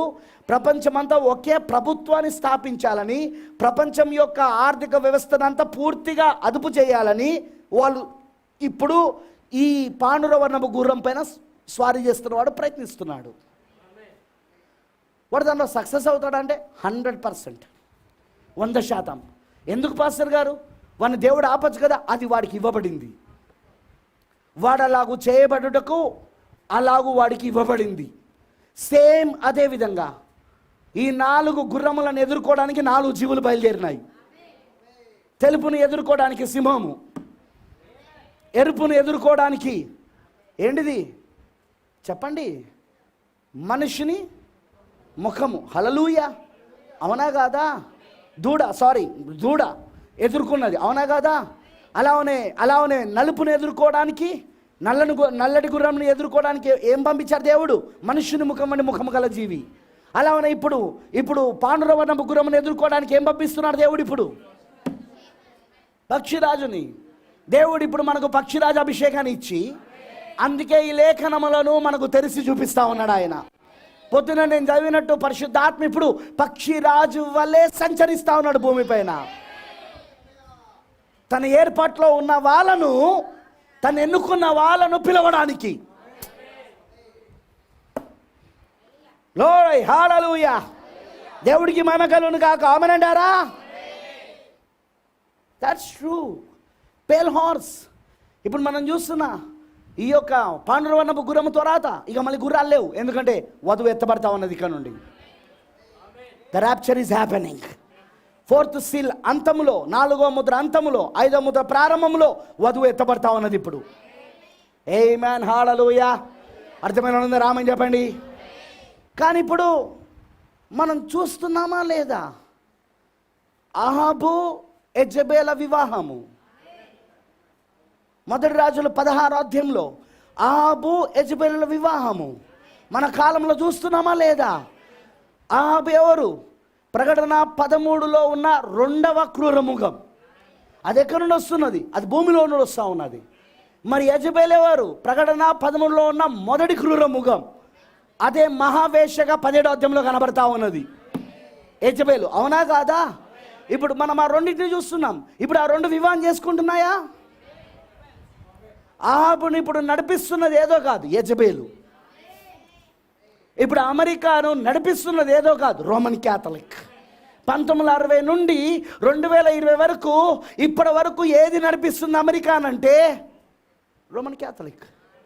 సరిగ్గా ఇప్పుడు అహాబు యెజబెల్ వివాహము సమయంలో మొదటి రాజుల గ్రంథం 17వ అధ్యాయంలో అదిగో గిలాదు కాపరస్తుడైన ఆ తిష్బుడైన ఏలియా రంగంపైకి వస్తా ఉన్నాడు. ఇక్కడ అమెరికా మరియు వాటికన్ వివాహం చేసుకున్న సమయంలో ఎవరు రంగంపైకి వస్తున్నాడంటే ఏలియా, విలియం బ్రానమ్ వస్తా ఉన్నాడు ఈ రోజున. బా, ఏమి అద్భుతమైన ప్రణాళిక అండి ఇది. 4వ రాజ్యం భూమిపైన స్థాపించబడుతున్న సమయంలో నిజంగా ఇప్పుడు ఒక రాయి రాజ్యం రావాలి, స్టోన్ కింగ్డమ్. ఎందుకంటే మనం దానియేలు 2వ అధ్యాయంలో చూసాం. మనం ఆల్రెడీ పాదముల దగ్గర రాజ్యం వచ్చేసరికి చేతి సహాయం లేకుండా తీయబడిన ఒక రాయి పరలోకము నుండి వచ్చి అది పాదముల పైన పడి దాన్ని తుత్తునీలుగా చేసిందా లేదా? వినబడతలేదు నాకు. తుత్తునీలుగా చేసిందా లేదా? That is what happening. అదే జరుగుతున్నదండి ఇప్పుడు. మీరు దాన్ని పట్టుకోవాలని నేను ఆశిస్తూ ఉన్నాను. ఈ 4వ రాజ్యాన్ని మీరు గమనించండి. ప్రకటన 13లో ఈ 4వ రాజ్యం కనబడతా ఉంది. ఈ 4వ రాజ్యంలో 2 ఇక్కడ మనం చూస్తున్నది. ఇక్కడ 4వ రాజ్యం గురించి మనం చూసినప్పుడు దానికి ఘట సర్పం అధికారం ఇచ్చింది, సింహాసనం ఇచ్చింది, బలమునిచ్చింది. ఘట సర్పం ఎవరంటే సమస్త లోకమును మోసపుచ్చుచు ఆది సర్పం అని పిలువబడుతూ సాతాననియు మరియు సాతాననియు అపవాదను పేరు కలిగిన వాడు.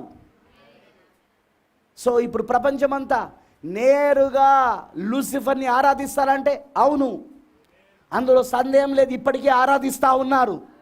ఒక వధువు మాత్రమే, వినండి బాగా, ఒక వధువు మాత్రమే, ఒక పెళ్లి కుమార్తె మాత్రమే యేసుక్రీస్తును ఆరాధిస్తూ ఉన్నది. ఎందుకంటే యేసుక్రీస్తు ఏమై ఉన్నాడంటే 7 ముద్రలు అయి ఉన్నాడు. ఎప్పుడైతే 7 ముద్రలు తెరవబడ్డాయో యేసుక్రీస్తు బయలుపరచబడ్డాడు.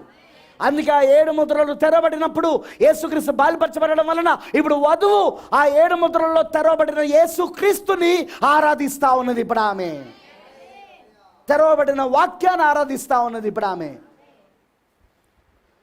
లౌకిక సంకలం గుడ్డిదని అందుకే బైబిల్ చెప్తున్నది. దీనికి కనులుండి చూడలేదు, చెవులుండి వినలేదు. అవునా? కళ్ళు నుండి చూడలేదు, చెవులుండి వినలేదు. హల్లెలూయా, దేవుడికి మహిమ కలుగును గాక. మీరు గమనిస్తారా? ఇప్పుడు ఆహాబు, యెజబెలు, ఏలియా ముగ్గురు ఒకే చోటు ఉన్నారు, ఒకే దేశంలో ఉన్నారు.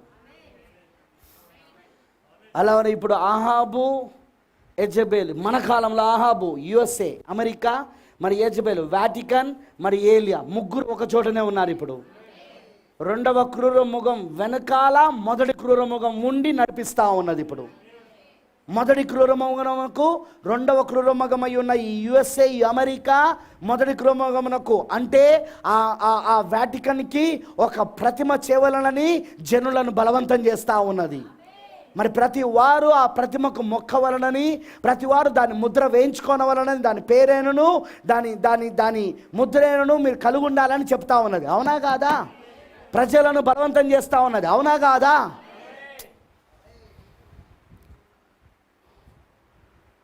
బలవంతం చేసే ఆరాధన అది బబులోను ఆత్మ. అందుకే నేను ఎప్పుడు బలవంతం చేయను. ఎవరైనా వెళ్ళిపోతే సెకండ్ ఇచ్చి పంపిస్తా, గో అవుట్.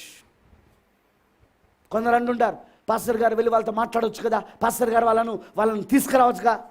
అది బలవంతపు ఆత్మ. అది బలవంతం చేసి తీసుకొచ్చేది కాదు. ఇక్కడికి ప్రత్యక్షతతో రావాలి ఆ వ్యక్తి. దేవుడు ఆకర్షించుకోవాలా వాళ్ళను. ఎందుకంటే వాళ్ళకు వాళ్ళు రాలేరు కూడా, దాన్ని వాళ్ళకు వాళ్ళు లాగబడలేరు. దేవుడు లాగాల వాళ్ళను, దేవుడు ఆకర్షించాల. నా తండ్రి ఆకర్షిస్తేనే తప్ప ఎవడును నా ఎదుగు రాలేడు అన్నాడు ఆయన.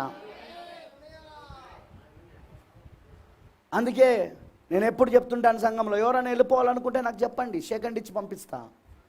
నేను మిమ్మల్ని బలవంతం చేయను, మేము ఉండమని చెప్పను. నేను యూ కెన్ గో అవుట్, నువ్వు బయటికి వెళ్ళిపోవచ్చు, నాకే అభ్యంతరం లేదు.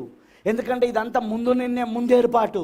ఇక్కడ నేను సంఘాలు సమకూర్చుకోవడానికి లేను, ఇక్కడ నేను సంఖ్యలు పెంచుకోవడానికి లేను, ఇక్కడ దాని ద్వారా వచ్చే దశమభాలు కానుకల కోసం ఆలోచించాల్సిన అవసరం నాకు లేదు. ఎందుకంటే ఇది ఏలియా వర్తమానం. దేవుడు కాకులను సైతము సిద్ధపరచి ఉంచుతాడు ఆయన. లేదా సారాపాతి విధవరాలు ఇంట్లో ఉంటుంది అక్కడ. ఒక్క పూట భోజనం కోసము తన జన్మ హక్కును అమ్ముకున్న ఏషావు లాంటి భ్రష్టులుగా సేవకుడు ఉండరాదు. సేవకుడు ఎప్పుడు అలా చేయరాదు. అతను ఒక్క పూట భోజనం కోసము తన జ్యేష్ఠత హక్కును అమ్మేసుకున్నాడు. ఒక నిజమైన సేవకుడు భోజనం కోసం కాదు సేవకు వచ్చేది, ఆత్మల కోసం. తన ఏర్పాటు, తన పిలుపు, తన ఎన్నిక, తన అభిషేకము, తన స్థానం పెట్టబడుట, తనకి ఇవ్వబడిన దర్శనం, తను చేస్తున్న సేవ ప్రతిదీ అతనికి బయలుపరచబడి ఉంటుంది. అతను ఎందుకొరకు ఏర్పరచబడ్డాడో, ఎందుకొరకు పిలువబడ్డాడో, ఎందుకొరకు ఆ స్థానంలో పెట్టబడ్డాడో, ఎందుకు అభిషేకించబడ్డాడో, ఎందుకు అతను ఆ దర్శనం 7వ ముద్ర దర్శనం కలుగుని ముందుకెళ్తున్నాడో అతనికి స్పష్టంగా ఉంటుంది. అతనికి స్పష్టమైన దర్శనం అతను కలుగుంటాడు. 7వ ముద్ర ఒక దర్శనం. అతను ఎవరు చెప్పాల్సిన అవసరం లేదు. No training. అతనికి ఎలాంటి శిక్షణలు ఉండవు, ఎలాంటి శిక్షణలు దేవుడు ఇవ్వడు. అతనికి పరిశుద్ధాత్మనే శిక్షకుడుగా ఉంటాడు, ట్రైనర్గా ఉంటాడు. ఆమెనంటారా? అతనికి గురువులు ఉండరు, అతనికి తండ్రులు ఉండరు, అతనికి బిషప్పులు ఉండరు. అతనికి దేవుడే బిషప్, తండ్రి, గురువు, అన్ని దేవుడే అతనికి. అతను ఎవరి కింద పనిచేయడు, అతను ఎవరికి భయపడాడు. అతను ఒక స్వతంత్ర వ్యక్తిగా వ్యవహరిస్తాడు, స్వేచ్ఛ పరుడిగా. పరిశుద్ధాత్మ తనని ఎలా నడిపిస్తే అలా నడుస్తాడు అతను. దేనికి భయపడాడు అతను, ఎవరికి భయపడాడు అతను. ఎందుకంటే అతని పిలిపేందో అతను తెలుసు, అతని ఏర్పాటు ఏందో అతను తెలుసు, అతని ఎన్నికేందో అతను తెలుసు. దేవుడు అతను ఎందుకు పిలిచాడో, ఎందుకు ఎన్నుకున్నాడో, ఎందుకు ఏర్పరచుకున్నాడో, ఎందుకు ఆ స్థానంలో పెట్టాడో, అందుకోసం ఎందుకు అభిషేకించాడో, ఎందుకు ఒక పరిచయం ఇచ్చాడో అతనికి స్పష్టమైన దర్శనం ఉంది అతనికి.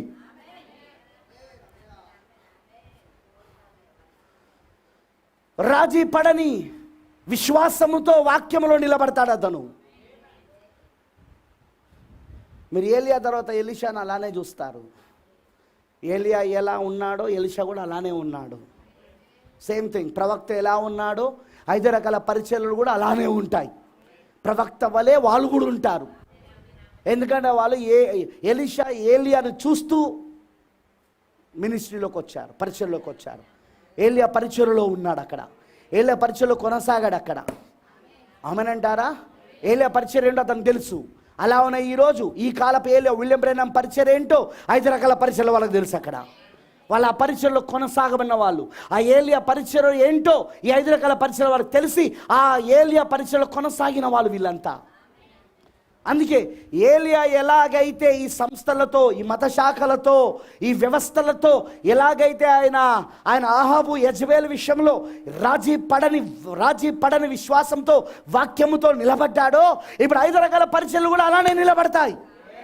వధువు కూడా అలానే నిలబడుతుంది. ఎందుకంటే ఏలియా ఆత్మనే 2 అంతలు ఇప్పుడు ఎలీషా మీదకి వచ్చింది. హల్లెలూయా. దేవుడికి మహిమ కలుగును గాక. మీరు పట్టుకుంటున్నారా? సరిగ్గా ఈ 4వ జంతువు ఒక రాజ్యం సమయంలోనే పరలోకమందున్న దేవుడు ఒక రాజ్యాన్ని స్థాపిస్తూ ఉన్నాడు. ఆయన కదలని రాజ్యం, ఎవరు దాన్ని కదల్చలేని రాజ్యం, ఎవరు దాన్ని నాశనం చేయలేని రాజ్యం. అది ఎల్లప్పుడూ నిత్యము ఉండే రాజ్యం. అది ఆ రాజ్యాన్ని ఇప్పుడు వధువులో స్థాపిస్తూ ఉన్నాడు ఆయన. ఆ రాజ్యాన్ని ఇప్పుడు పెళ్లి కుమార్తెలో స్థాపిస్తూ ఉన్నాడు. దాన్నేనా ఆయన అయ్యలారా అంతమునకు ఇదేనా సూచన అనే వర్తమానములో ఆయన రోమియోలకు రాసిన పత్రిక 9:33 గురించి మాట్లాడింది. సియోనులో నేను ఇప్పుడు ఒక అడ్డు రాతిని స్థాపించి తిని, ఆ అడ్డు రాయే ఆ చిన్న రాయి, ఆ అడ్డు రాయే ఆ తలరాయి. సియోన్ అంటే ఎప్పుడు వధువుకి సాదృశ్యం, పెళ్లి కుమార్తెకు సాదృశ్యం. హల్లెలూయా. ఇప్పుడు అది ఎక్కడ స్థాపించబడుతుంది? పెళ్లి కుమార్తెలో. ఆ రాజ్యం ఇప్పుడు ఎక్కడ స్థాపించబడుతుంది? పెళ్లి కుమార్తెలో.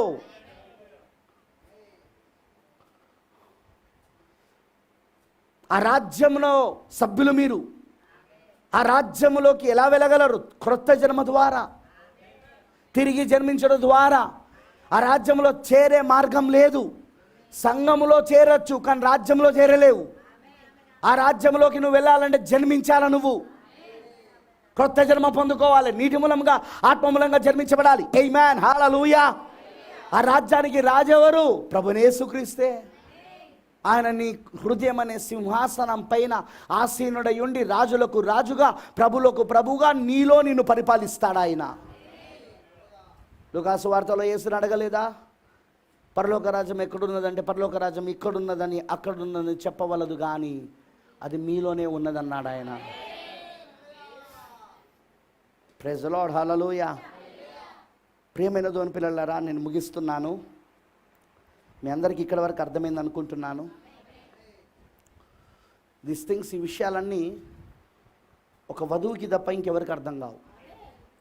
ఇవాళ ఉదయం నేను చదివినట్టు, ప్రవక్త చెప్పినట్టు, కేవలము ఈ గడియ వర్తమానము ఈ కాలములో ఎవరి కొరకైతే అది ఏర్పరచబడిందో, ఎందుకంటే ప్రతి కాలానికి ఆయన వాక్యాన్ని నియమించి పెట్టాడు. ఆయన ఆ నియమించబడిన వాక్యాన్ని నెరవేర్పు చేయడానికి ఎవరినైతే ఆయన ఏర్పరచుకున్నాడో, జగత్ పునాది వేయబడంపై ఎవరినైతే ఆయన ముందు జ్ఞానములో ముందు నిర్ణయించుకొని ఉన్నాడో వాళ్లకు మాత్రమే ఈ వాక్యము బయలుపరచబడి వారిలో ప్రత్యేకమైన ఆ పరిశుద్ధాత్మ అభిషేకం ద్వారా ఈ వాక్యం వారిలో నెరవేర్పు జరుగుతుంది. మిగతా వాళ్ళకి ఇది జరగదు. మిగతా వాళ్ళు అందరిలాగానే ఉంటారు, కానీ వీళ్ళు మాత్రం ప్రత్యేకమైన వాళ్ళు. వీళ్ళు ప్రత్యేకంగా ఆలోచిస్తారు. వీళ్ళ ఆలోచనలు ప్రత్యేకమైనవి, వీళ్ళ నిర్ణయాలు ప్రత్యేకమైనవి, వీళ్ళ లక్ష్యాలు ప్రత్యేకమైనవి, వీళ్ళ గమ్యములు ప్రత్యేకమైనవి, వీళ్ళ మార్గాలు, వీళ్ళు ఎంచుకుంటున్న మార్గాలు ప్రత్యేకమైనవి. మిగతా వాళ్ళతో కలిసి ఉండవు. వీళ్ళై ప్రవక్త అన్నట్టు వీళ్ళు ఒక వింత వ్యక్తులుగా ఉంటారు. అడ్బాల్స్, వింత వ్యక్తులు. అందుకే ఈరోజు వధువు పెళ్లి కుమార్తెకు తప్ప ఈ విషయాలు ఎవరికి అర్థం కావు. చూచుచున్న మీ కన్నులు ధన్యములై ఉన్నవి, వినుచున్న మీ చెవులు ధన్యములై ఉన్నవి. ఎందుకంటే వీటిని చూచియు వాళ్ళు చూడలేకపోయారు, వినియు వినలేకపోయారు. కానీ మనం ఈరోజు ధన్యులై ఉన్నాం. అందరికంటే ప్రపంచంలో ఎక్కువ దీవించబడిన వాళ్ళు ఎవరో తెలుసా? క్రీస్తు యొక్క భార్య. ఆమె ఎలా ఉందో తెలుసా? సామాన్యంగా ఒక ఇల్లాలిగా. కొందరు అందులో సభ్యులు ఇల్లాలుగా ఉన్నారు. ఇల్లాలుగా అంటే ఇంట్లో గృహిణులుగా. కొందరు వ్యవసాయదారులుగా ఉన్నారు, కొందరు వ్యాపారవేత్తలుగా ఉన్నారు, కొందరు ఉద్యోగస్తులుగా ఉన్నారు, కొందరు ఆటో నడిపేవారుగా ఉన్నారు, కొందరు దాని ఏమంటారు పెయింటింగ్ పని చేసేవారుగా ఉన్నారు, కొందరు ఎలక్ట్రీషియన్స్గా ఉన్నారు. సామాన్యులంతా. కానీ అందులోనే సామాన్యతలోనే దేవుడు దాగున్నాడు అక్కడ. కాలము మరియు సూచన ఐక్యత పొందుకుంటున్న సమయం ఇది. కాలం మనమైతే సూచన ఆయనై ఉన్నాడు. ఇప్పుడు ఆ సూచన ఈ కాలంతో ఏకమవుతా ఉన్నది. ఇప్పుడు కాలము మరియు సూచన ఐక్యత పొందుకుంటా ఉన్నది. ఇప్పుడు ఇది క్రీస్తు యొక్కయు వధువు యొక్కయు అదృశ్య కలయిక. ఇది క్రీస్తు వధువు అదృశ్య కలయికలో ఉన్నారు ఇప్పుడు వాళ్ళు. ఆల్ దీస్ థింగ్స్, ఈ కార్యాలన్నీ అందుకే జరుగుతూ ఉన్నాయి. ప్రియమైన దేవుని పిల్లలారా, అందుకే ఈ వాక్యం వింటున్నప్పుడు మన హృదయాలు సంతోషముతో సంతృప్తితో నిండుతాయి. నిద్ర రాదు, సంతోషముతో ఉంటాయి, ఆనందముతో గంతులు వేస్తాయి. ఎందుకు? అది నీ గూర్చే మాట్లాడుతుంది కాబట్టి. నీ గూర్చే మాట్లాడుతుంది కాబట్టి. నీ జీవిత చరిత్రను బయటపెడుతుంది అది. 7 ముద్రల తెరవడం ద్వారా నీ జీవిత చరిత్ర తెరవబడింది, నీ జీవిత గ్రంథం తెరవబడింది. నువ్వు ఎవరువో, నువ్వు ఎక్కడి నుండి వచ్చావో, ఇప్పుడు ఎందుకున్నావో, ఎక్కడికి వెళ్ళబోతున్నావో అన్నీ చెప్పబడింది అందులో. And you are anointed for that. దానికోసం నువ్వు అభిషేకించబడ్డావు. దానికోసం దేవుడు ప్రత్యేకమైన పరిశుద్ధాత్మ అభిషేకాన్ని పంపిస్తున్నాడు. ఈ గడియ వాక్యాన్ని నువ్వు నెరవేర్పు చేయడానికి, ఆ వాగ్దాన వాక్యాలను నెరవేర్పు చేయడానికి, నీ ద్వారా ప్రత్యక్షపరచబడడానికి. ఆమేన్, హల్లెలూయా. అందుకే మనం అందరికంటే ఎక్కువగా దీవించబడిన వాళ్ళం. వీఆర్ బ్లెస్డ్, దీవించబడిన వాళ్ళం. మన దీవెన ఇల్లులు కట్టుకోవడాలు కాదు, మన దీవెన స్థలాలు కొనుక్కోవడాలు కాదు, మన దీవెన బండ్లు కొనుక్కోవడాలు, కార్లు కొనుక్కోవడాలు, చర్చ్ కట్టడాలు కాదు. మన దీవెన అసలు ఈ లోక సంబంధమైనదే కాదు, ఈ భూ సంబంధమైనదే కాదు. మన దీవెన ఎవరికి అర్థం కాదు. ఎందుకంటే పౌలు గారు చెప్పినట్టు మన కొరకు దేవుడు ఏది దాచించాడో అది ఇంతవరకు కంటికి కనబడలేదు, చెవికి వినబడలేదు, మనుష్య హృదయమునకు గోచరం కూడా కాలేదు అది. కానీ వాటిని ఆయన తన ఆత్మ ద్వారా మనకి ఇప్పుడు బయలుపరుస్తా ఉన్నాడు ఇప్పుడు ఆయన. సో ఇప్పుడు మన కంటికి కనబడేవి, మన చెవికి వినబడేవి, మన హృదయమునకు గోచరమయ్యేవి అవి కాదు మన కోసం దేవుడు సిద్ధపరిచింది. ఎందుకంటే ఇవి అందరి కోసం. పరలోకపు తండ్రి నీతిమంతుల మీద అనీతిమంతుల మీద ఒకే వర్షాన్ని కుమరిస్తూ ఉన్నాడు, ఒకే సూర్యుని ఉదయింపజేస్తూ ఉన్నాడు. గురుగులు గోధుమలు రెండు ఒకే వర్షం ద్వారా పోషించబడతా ఉన్నాయి, ఒకే సూర్యకాంతి ద్వారా పెరుగుతూ ఉన్నాయి. కానీ మనకేంటి ప్రత్యేకం బ్రదర్? అదే నేను చెప్పకూరేది. ఇప్పుడు దాన్ని నువ్వు చూడగలగాల. అది నేను చూపిస్తే నీకు చూసేది కాదు. అది నీ కళ్ళకు కాటుక, పరిశుద్ధాత్మనే కాటుక, ప్రత్యక్షతనే కాటుక ఉంటేనే దాన్ని చూడగలుగుతావు నువ్వు. ఎందుకంటే లవదేక సంకలం గుడ్డిదై ఉన్నది, చూడలేదు దాన్ని. నన్ను చూడగలగాలి. Then you are blessed. అప్పుడు నువ్వు దీవించబడ్డావు. Let us pray. ప్రార్థన చేసుకుందాం.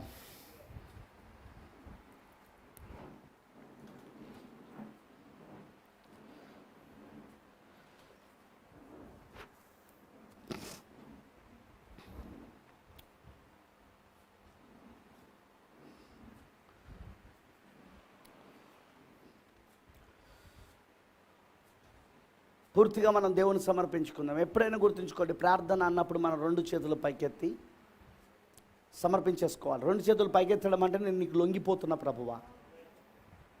Yes, I surrender to you Lord. నీకు నేను సరెండర్ అవుతున్నా, లొంగిపోతున్నా, సమర్పించుకుంటున్నా. నేను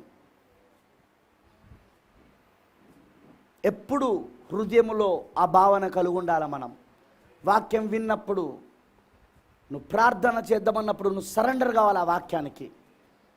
నీ వాక్యానికి నేను సరెండర్ అవుతానా ప్రభువా? నీ వాక్యానికి నేను పూర్తిగా అర్పించుకుంటానా, సమర్పించుకుంటా ఉన్నా? నీ వాక్యమునకు నేను పూర్తిగా లోబడిపోతున్నా. నేను ఇక నా మనస్ఫూర్తిగా నేను నీ ఖైదీగా మారుతున్నా. వాక్య గొలుసుల చేత నేను కట్టబడగోరుతున్నా. నేను లెట్ us pray. ప్రార్థన చేసుకుందాం. పరిశుద్ధుడా, సర్వశక్తిమంతుడా, కృపామడివైన దేవానికి స్తోత్రములు తండ్రి. ఈరోజు ప్రభువా, నువ్వు మరొక తరుణమును మాకు ఇచ్చినందుకు స్తోత్రం. నిజంగా ఈ రోజున మేము పూర్తిగా నీ వాక్యానికి లోబడుతున్నాము, పూర్తిగా నీ వాక్యానికి మేము సరెండర్ అవుతున్నాము. అవును, లొంగిపోతున్నాం దేవా.